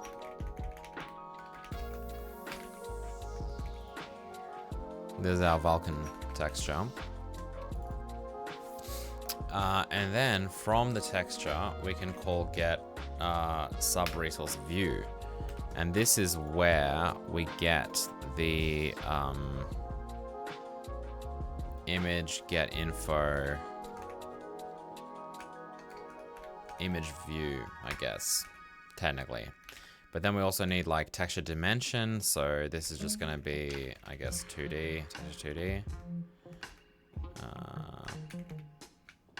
Because we know it's an image 2D. Then we need the format, which we'll have to get specification format, I guess, and then convert it to an NVRHI format. Then we need the image usage flags. So I don't actually know exactly what it wants there and why. Image usage flags. Image usage flag bits. Okay, so yeah, it's the actual layout, basically. Well, it's not the layout, it's the usage, I guess.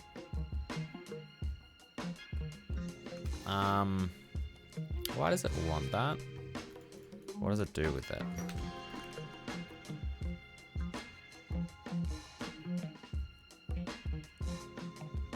Usage info.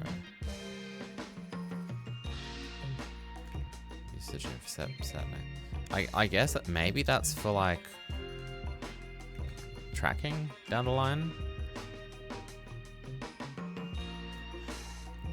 It's interesting though, because yeah, so view info is an image view create info. So Vulkan image view create info.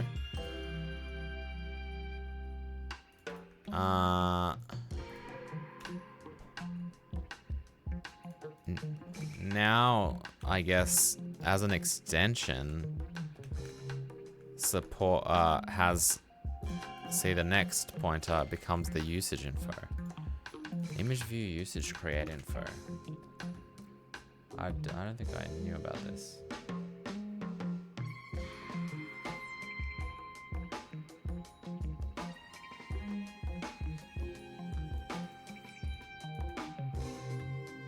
Huh.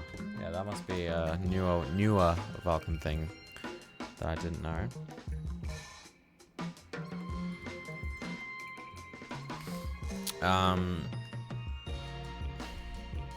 Well, we can just probably say that it'll be like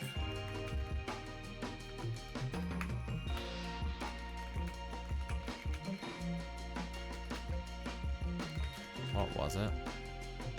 Image usage flags. So that's just image usage flag bits.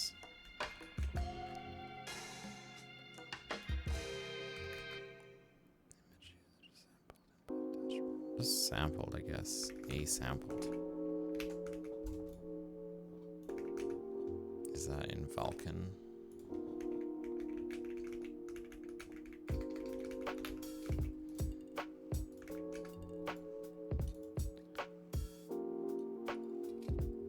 Oh, that's in wait. But no, but it wants, oh, it wants VK image usage flags. Okay. All right. Yeah, I thought that didn't look like NVRHI. And then the view type. What the heck's that? Oh, there's a default parameter. Just end it here. Okay, so there's our... I might drop this down because we're about to add something here. That's what we get here. Right?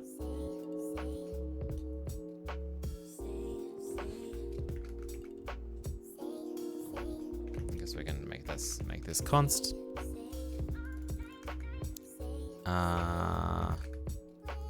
Yeah, and then we just do .view. Cool. So that, I think, now is correct, basically. We need to make sure that we do this for here as well. Oh, but this wants it for a given... Okay, so this does change a little bit. Because it wants us to call image get layer image view image layer in order to get this.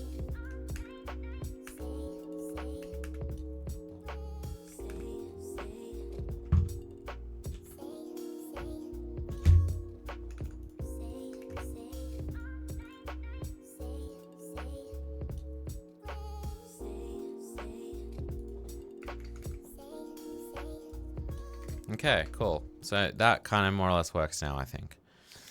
I mean, we'll have to test it, obviously, but yeah. Okay, image layer. So this garbage, yeah, we just did. So this is get texture ID for image and image layer. We don't need this either. It's done in those functions. Image mip. Yeah, so this is similar. That's for a layer. Now let's do it for a MIP. So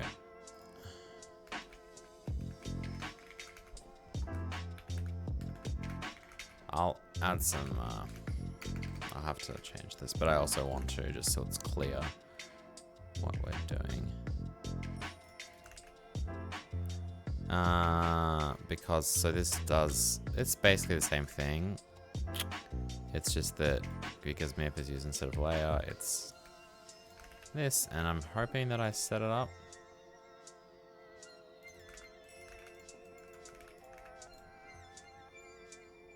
Oh, why is it doing it on the render thread? Yeah, I don't think I want to do that.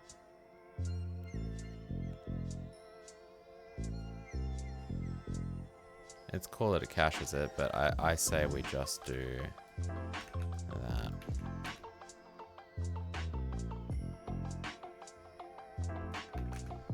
In fact, let's get rid of this.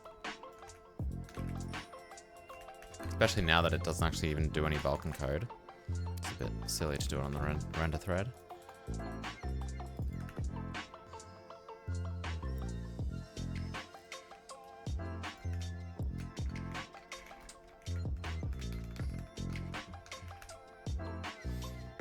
Alright, now it's for a texture rather than an image, so that's fine, I think.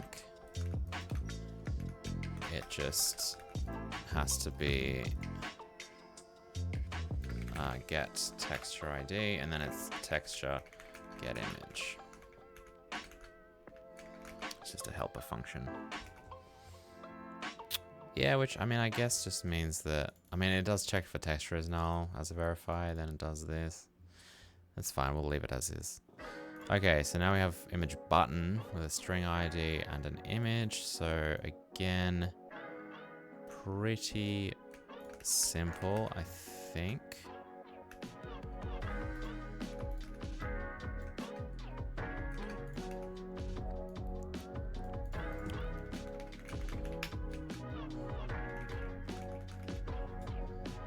It wants the actual image info here though, so it can give it an ID.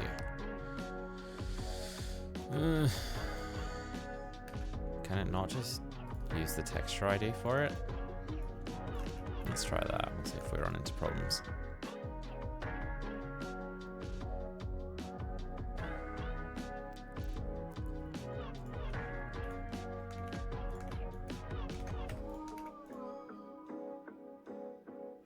kind of the same thing. But I guess with texture.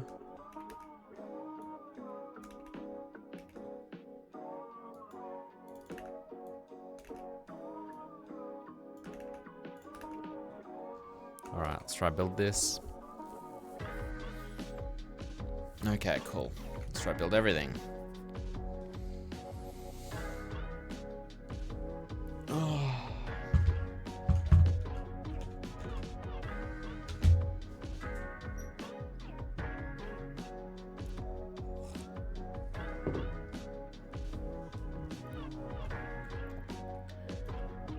Okay, we're getting there, I think.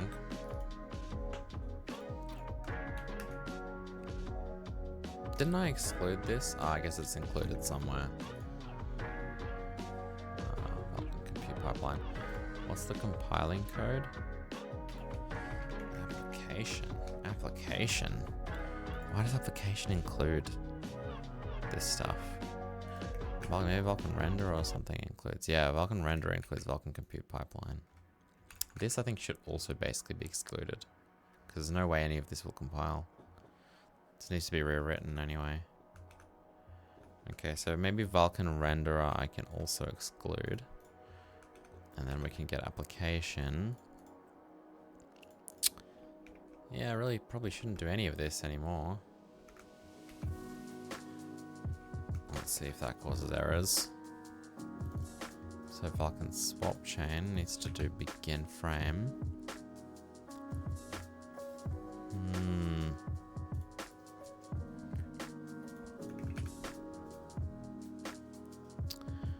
Begin frame.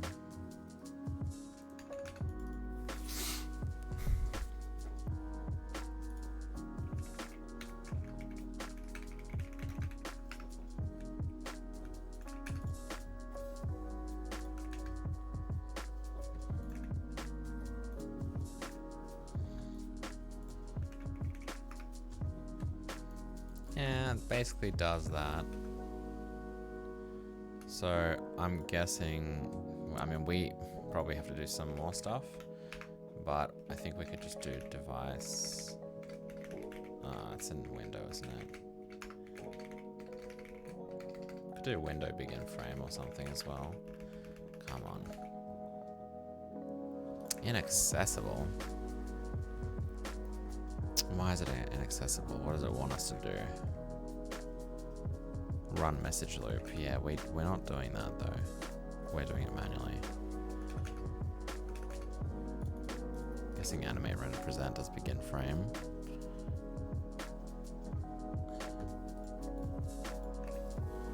Render does begin frame and then calls render pass. Yeah, we don't really want to do that though. Because this is from Donut, so I'm kind of need to rewrite most of it.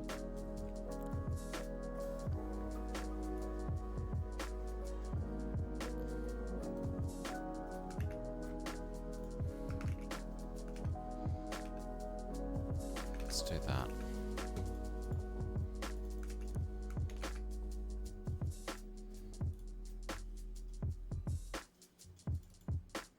Maybe render a begin frame can do that as well. I don't know. And then there's the on resize function, which I predicted.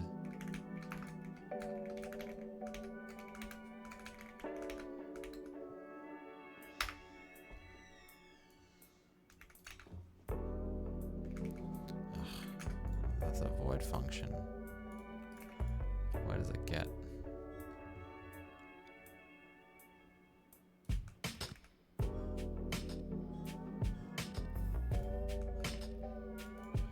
Device params, back buffer width and height.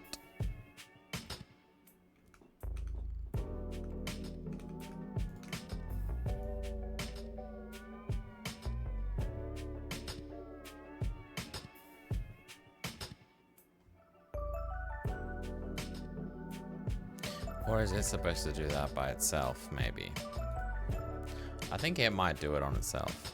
By itself. On its own. Let's have a look.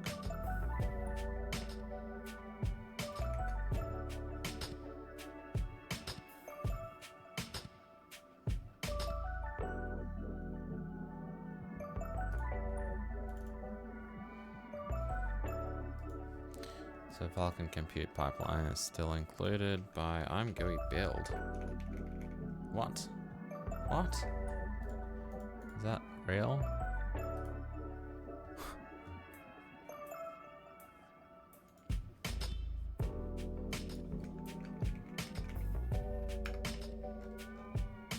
Because that was textures? Weird.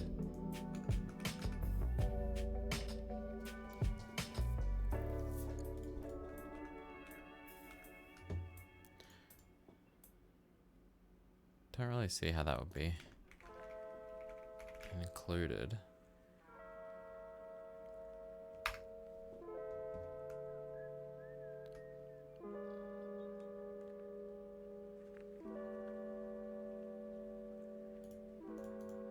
Wait a minute.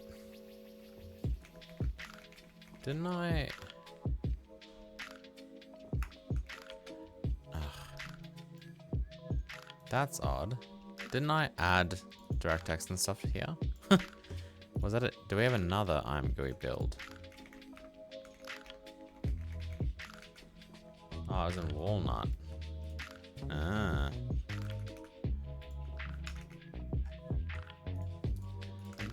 Let's see if this builds. Yeah, so this must include something. Yeah, it includes Vulkan renderer. And why exactly? Because it needs to allocate a descriptor set. Oof. Okay. Okay.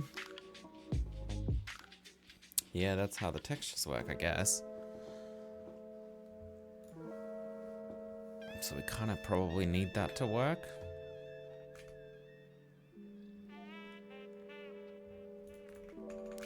At least we need some kind of code path here. Yeah, I don't know. I think the whole texture situation probably does need to get rewritten. And ultimately, you probably want to, yeah, use NVRHI for that.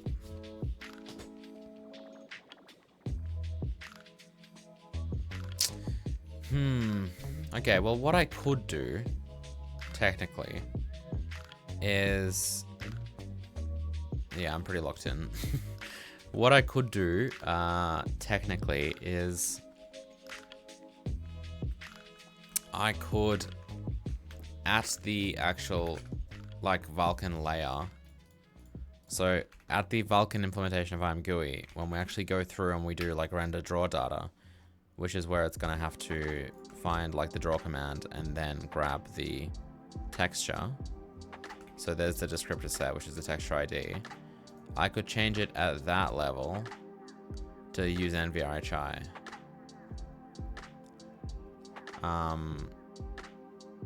Because that's, I think, that's kind of what Donut was doing. So if we have a look at IMGUI NVRHI, so it... Oh, well, sorry. I meant more that I could... You can see they're passing texture IDs as an NVRHI texture. So then once I have that texture, I could go and basically create a... whatever it needs out of it, which is what exactly? The descriptor set. Right? I kind of lost it. Well, this, yeah. Because I'm guessing it's gonna have a descriptor set. But I guess doing it at that level is probably also annoying. This might just need to get rewritten, like, quicker than I thought. Unfortunately.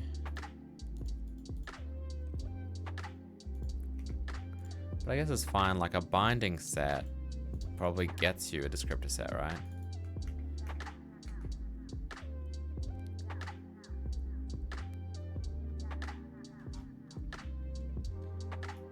So maybe I could do it this way.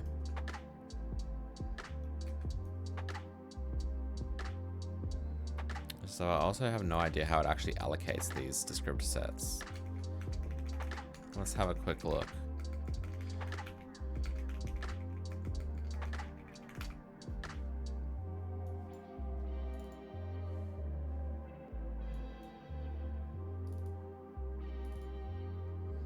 So create binding set allocates a descriptor set. Yeah, so it is effectively, I guess a binding set kind of is a descriptor set. So it's stored inside this binding set. So this binding set literally has a, I guess a binding set description desk, a binding set desk, which I think is where it goes. Because here it is, right?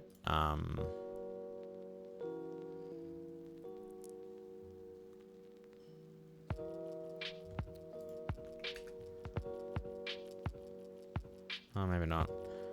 Create, allocate descriptor. Yeah, so it goes into descriptor set. Oh, which is in the binding set.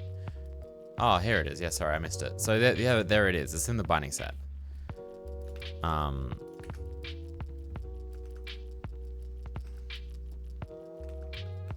does it get the binding set from here though? Get so it's got like some. Well, yeah, it kind of creates it by pushing a texture in. I mean, this is a font sample, so it is quite specific though. And push constants. Apparently. 2 floats. They may have modified the shaders as well.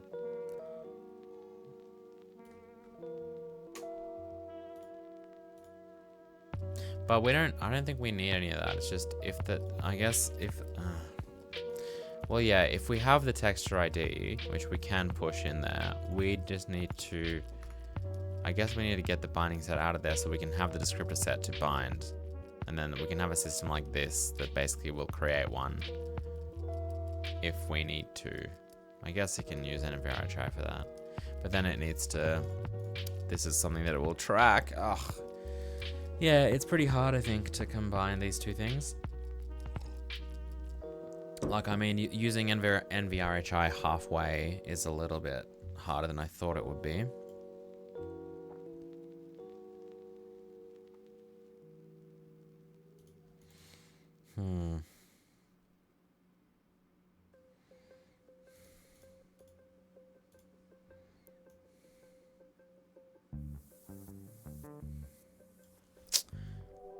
But maybe not. Maybe, like, what if we just did this? Because all we really need is a descriptor set. I'm just worried that it's gonna, like, we'll have to store it somewhere, I guess, because it'll reference count it. But let's just try and get rid of this. Let's try to do NVRHI. And then maybe what I could do is basically, so let's grab the device, which, let me just remember where a nice easy place to do that. We'll show when we get the sampler.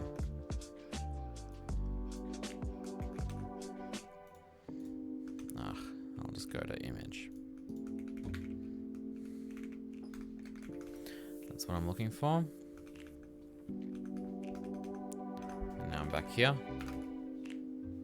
So application we should be able to access.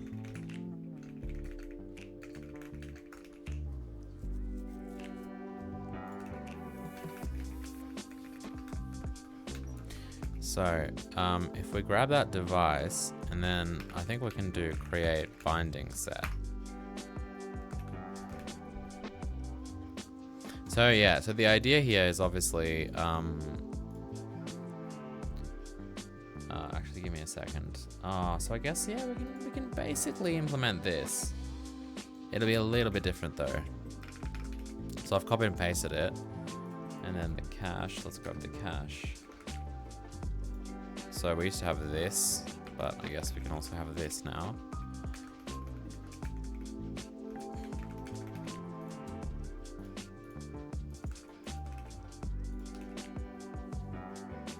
And the idea is I guess we can take in a texture pointer. Yeah, so this kind of now uses this.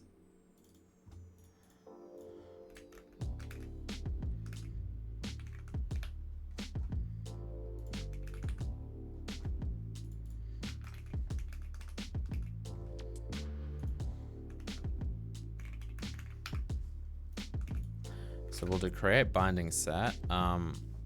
Oh yeah, so that actually happens here now. I'm not too sure about like these push constants and then the sampler. I guess it needs all that though. It's just we had our own sampler. What are these push constants though? 2 floats. Well, I just push. Okay, I'll just ignore them. The texture and the sampler we'll just have. We should actually have some sort of sampler already. I guess it kind of wants an NVRHI sampler. Well, whatever. Then we'll do device. Binding layout, though, it needs, I guess. Where does it get that from?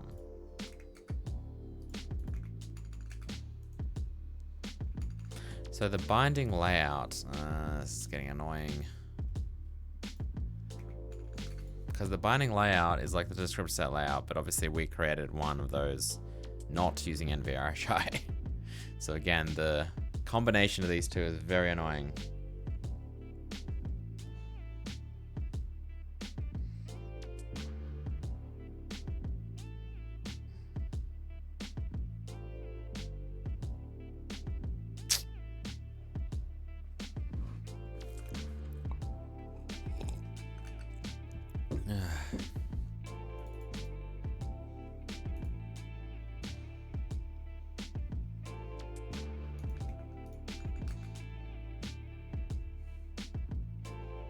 Yeah, I don't know. I don't think this is gonna work out. Because then, yeah, unless I start wrapping these objects, but I don't really want to do that. Because create binding set, so what does it use from binding, like what does it need from binding layout?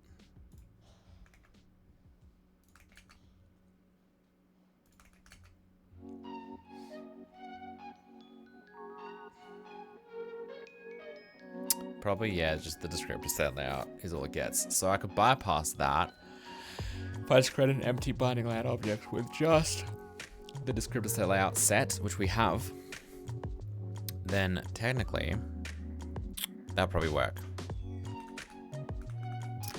So we probably could try that.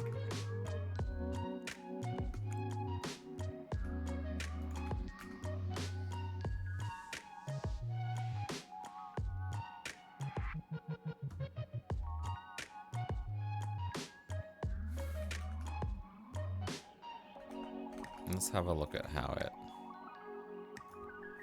gets it. So what is checked cast? Just a normal cast. A dynamic cast in debug and a static cast. Not in debug.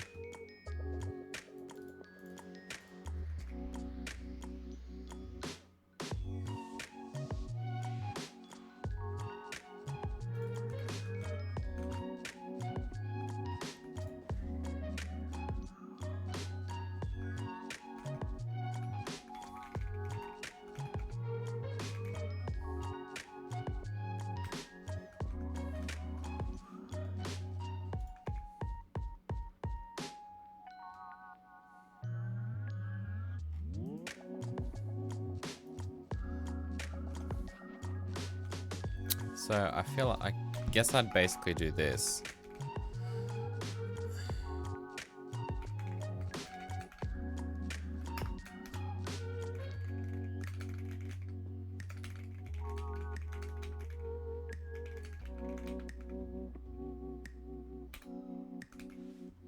How are you supposed to create this? So you can just do that.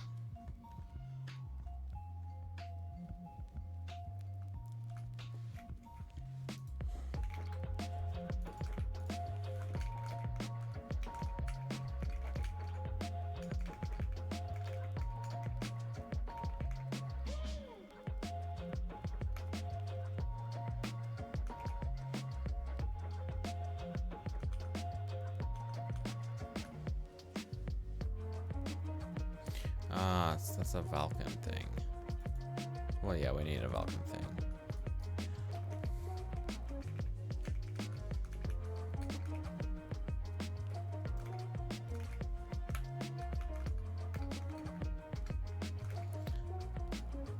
Oh, whoops.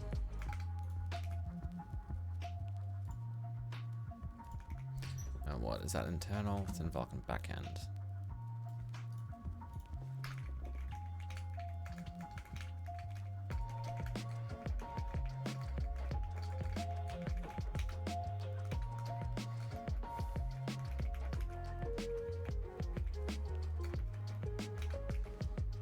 Set up that include path better.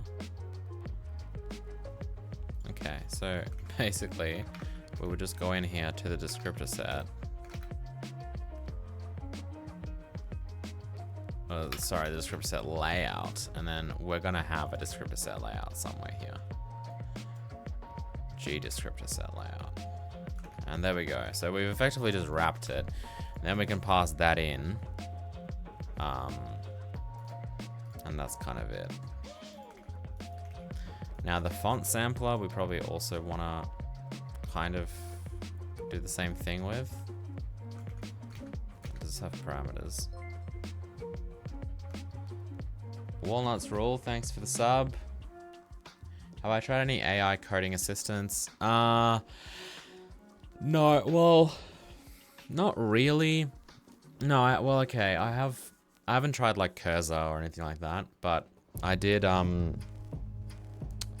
tried GitHub Copilot just a little bit for fun, but I don't know, I didn't get very far with it. And otherwise, like, yeah, Claude and ChatGPT I use quite a lot, just for everything in life. Well, Claude specifically more for programming, but it's not like the best. Like, I still have to fight with it a bit. Like when you're dealing with complex contexts. Like if I give it some Hazel files and I'm like, hey, I want to do this, or why isn't this working, or what's the deal? It doesn't really get it right that often. So yeah. So I don't really use one just all the time, you know. ChatGPT is quite, like if I have a question or if I'm just like, how do I do this quickly, then ChatGPT I think is quite good for that stuff.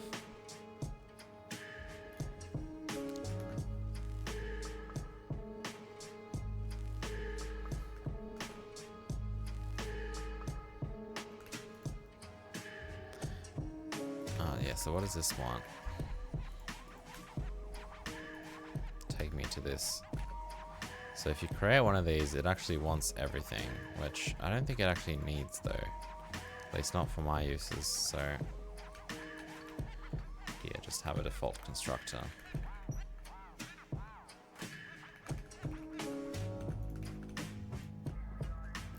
And then when it comes to the font sampler, which we probably need, or like the sampler, we have a sampler. Yeah, G font sampler. So we just need to make it kind of the same way that we made this. There was a destructor which is deleted. Apparently. Oh, by this or something. Why?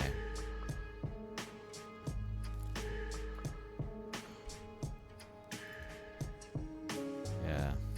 Oh no, that's default. Wait, what? So what do you mean? What? It's been deleted. That should be fine. That constructor seems to be there.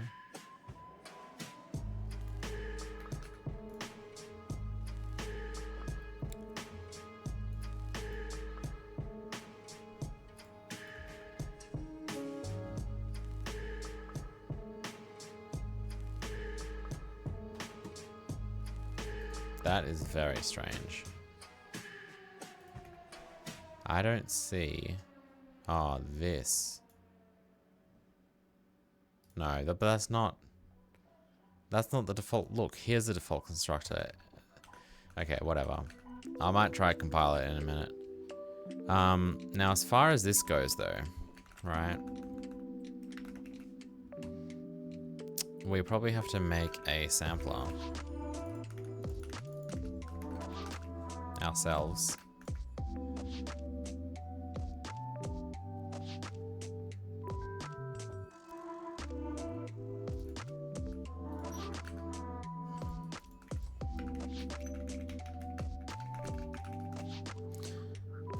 there you go. We'll just use the font sampler. But then this also wants...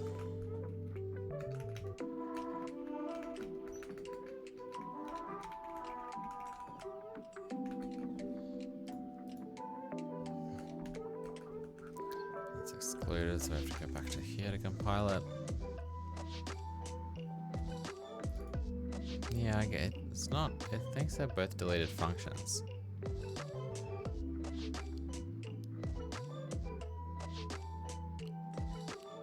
Oh, implicitly deleted because sampler has an uninitialized data member of reference type. Huh. Interesting. And then descriptor set.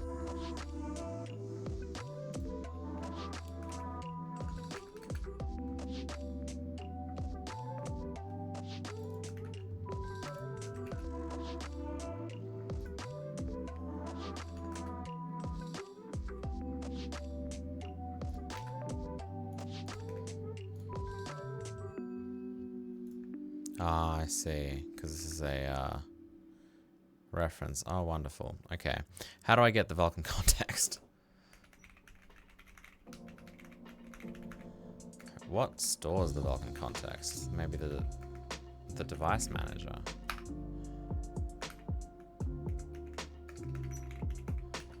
Really?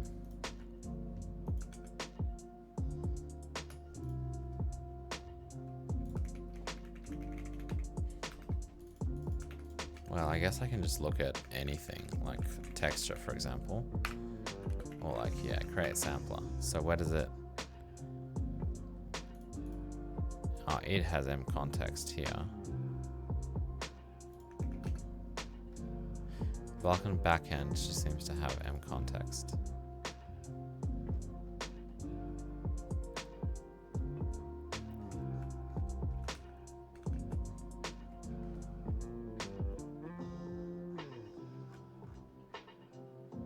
Oh, this is device.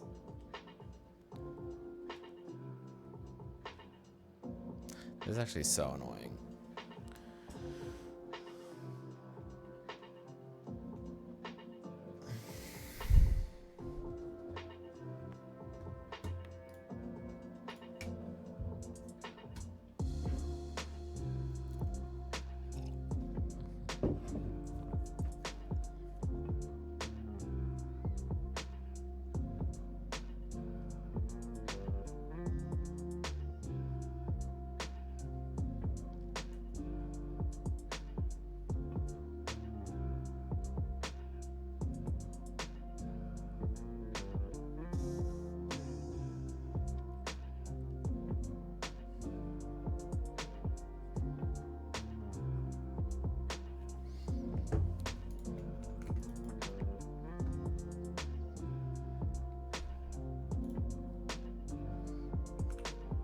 Okay, so the other option is probably to try and do something like sampler handle create.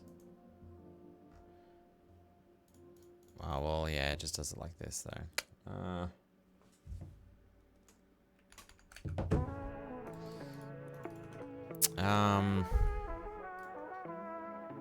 Boy, this is annoying.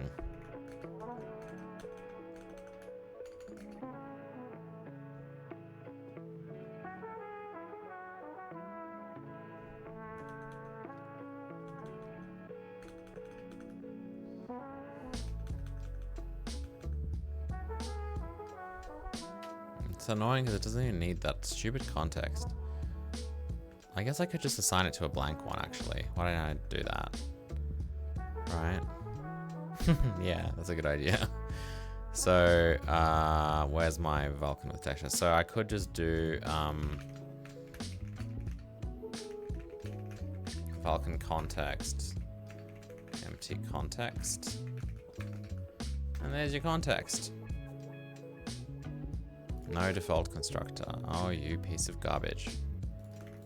Okay. Yes. There you go. Because you don't need it for this.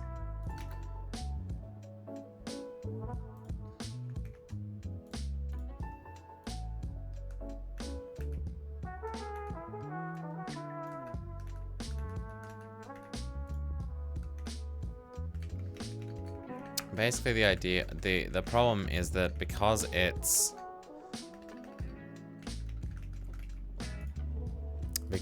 a reference, it has to be set to something. If it was a pointer, it'd be fine. So that's why I have to basically make sure that that I do this. Okay. Let's try build this. We're not kind of decoding it properly, meaning that like when we go to render and we like set like the descriptor sets or whatever, bind descriptor sets, which happens I guess here. Only one place, render draw data, yep. We need to, so here's the descriptor set. So at the moment we get it from the texture ID, but the texture ID is actually an iTexture or something now. So technically this would be NVRHI, maybe even Vulkan texture pointer. And then once we have that, we can do, oh wait, hang on. Did we make it a texture pointer? No, we didn't make it a texture pointer. Hold on.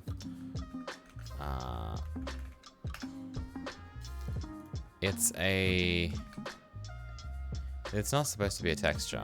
It's supposed to be this binding.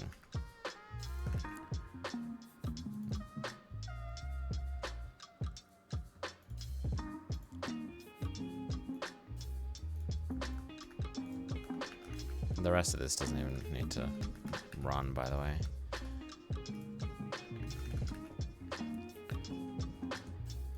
So this is binding set handle, which is an I binding set, which is a binding set. So it's just a binding set which has a descriptor set in it, and that's how you get your descriptor set. Okay. Crazy, and probably gonna end up rewriting this. Like, not rewriting it, but just doing something different. But yeah, we'll see how this works out. Buildsies. Vulkan material, probably don't need to build that. So pipeline does a whole bunch of Vulkan stuff, which it probably shouldn't. Oh, because we need to get the shader. I see. And why do we need the frame buffer? Yeah, okay. Well, that's fair. Wait, what do we need? We need to know if it's like... Okay, how about just frame buffer? Does that do anything for us? Yep, fixes it all.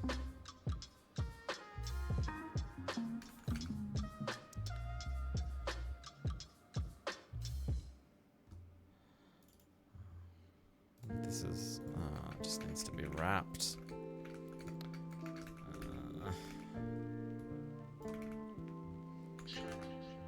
How do I like NVRHI? Well, it's obviously a lot more simple. It's kind of higher. It's less verbose. It's higher level, definitely. But it's, you know, I can modify it if I need to, which I've kind of been doing as I go.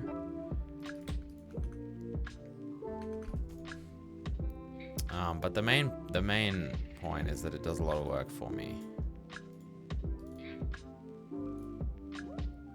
So compute pipeline is still being built for some reason, which is annoying.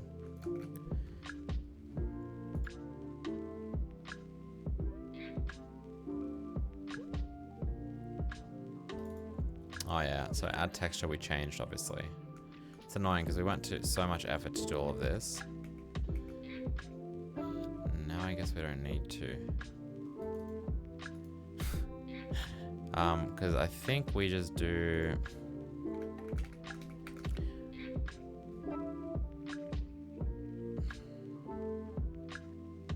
Ah, yeah, I think it's just V-texture.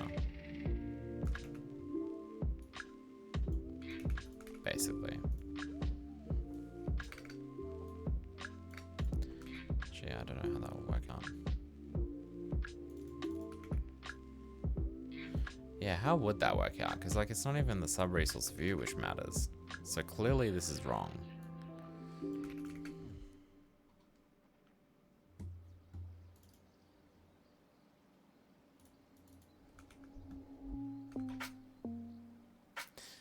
Maybe it's the view that we need.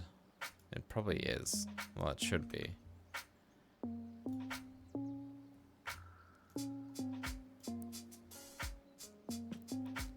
It probably just created a default sub-resource view or something from it. But it looks like it actually takes in the texture. Slot texture format sub-resources. I guess you want this.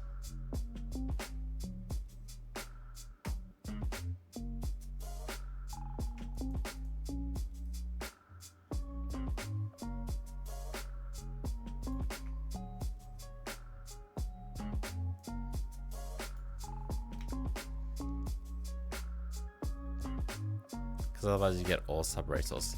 Well, sure, let's leave it at that for now, because it will still should still work. It just won't give you what you're looking for sometimes.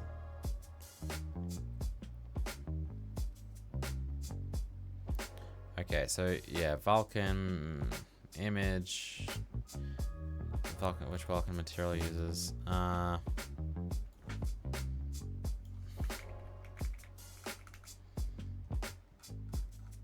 Is that all it kind of wanted? There'll be so many errors here probably.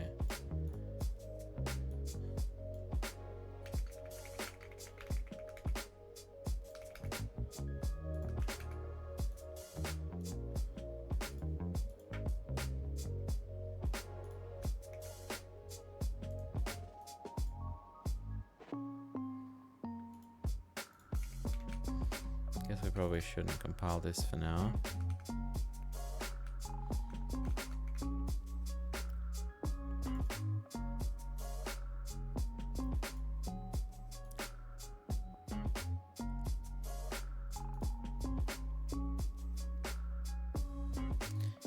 Something's still building compute pipeline. I guess it's thought, yeah, Vulkan shader is.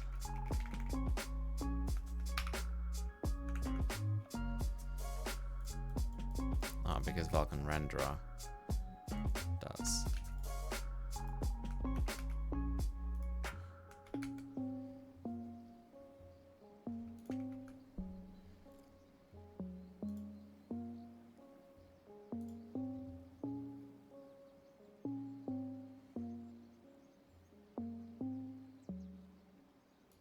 Why is Vulkan compute pass being... I didn't exclude that? Oh, I didn't.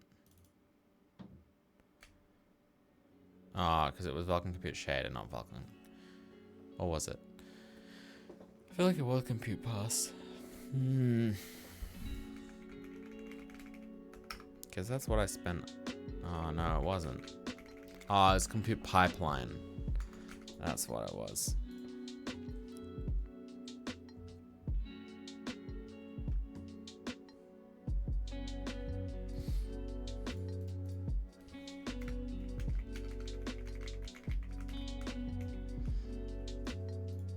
Oh, this is compute pipeline, so this shouldn't be. So renderer builds that, really. Oh, because it... Oh no, here it is. I mean, renderer's not going to build at all, though. Okay, so that's probably going to be the next task, getting renderer to build. But again, I don't think we need much of this initially, because I'm just trying to get it running with ImGUI first.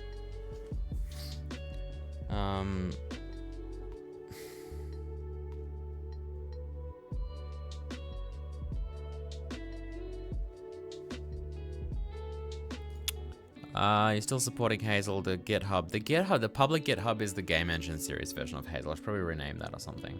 Because it's the 2D kind of version of Hazel where every line of code was written in a video. So it's like a video tutorial kind of thing. And then the big version of Hazel, proper Hazel, is it does have a GitHub, but it's on you have to like get access to it by supporting the project on Patreon. If you go to hazelengine.com, you can find out some more details. All right, I think we might stop here. Yeah, so the next step's gonna be probably going through the renderer and getting all of that somewhat ported over. I'm also really interested in the shader system, but again, I will probably... I have done quite a lot. Like the main render static mesh pass, I actually already rewrote into NVRHI. So yeah, but we're gonna have to, again, the first, I think, like the first thing I want to get up and running is just gonna be the editor just using ImGUI, because if we can get that working, then we know that like our swap chain works, our context works, you know, all that kind of stuff works. And then once that's done, we can kind of iterate on that and probably slowly start filling in the rest of the renderer features and stuff. Okay.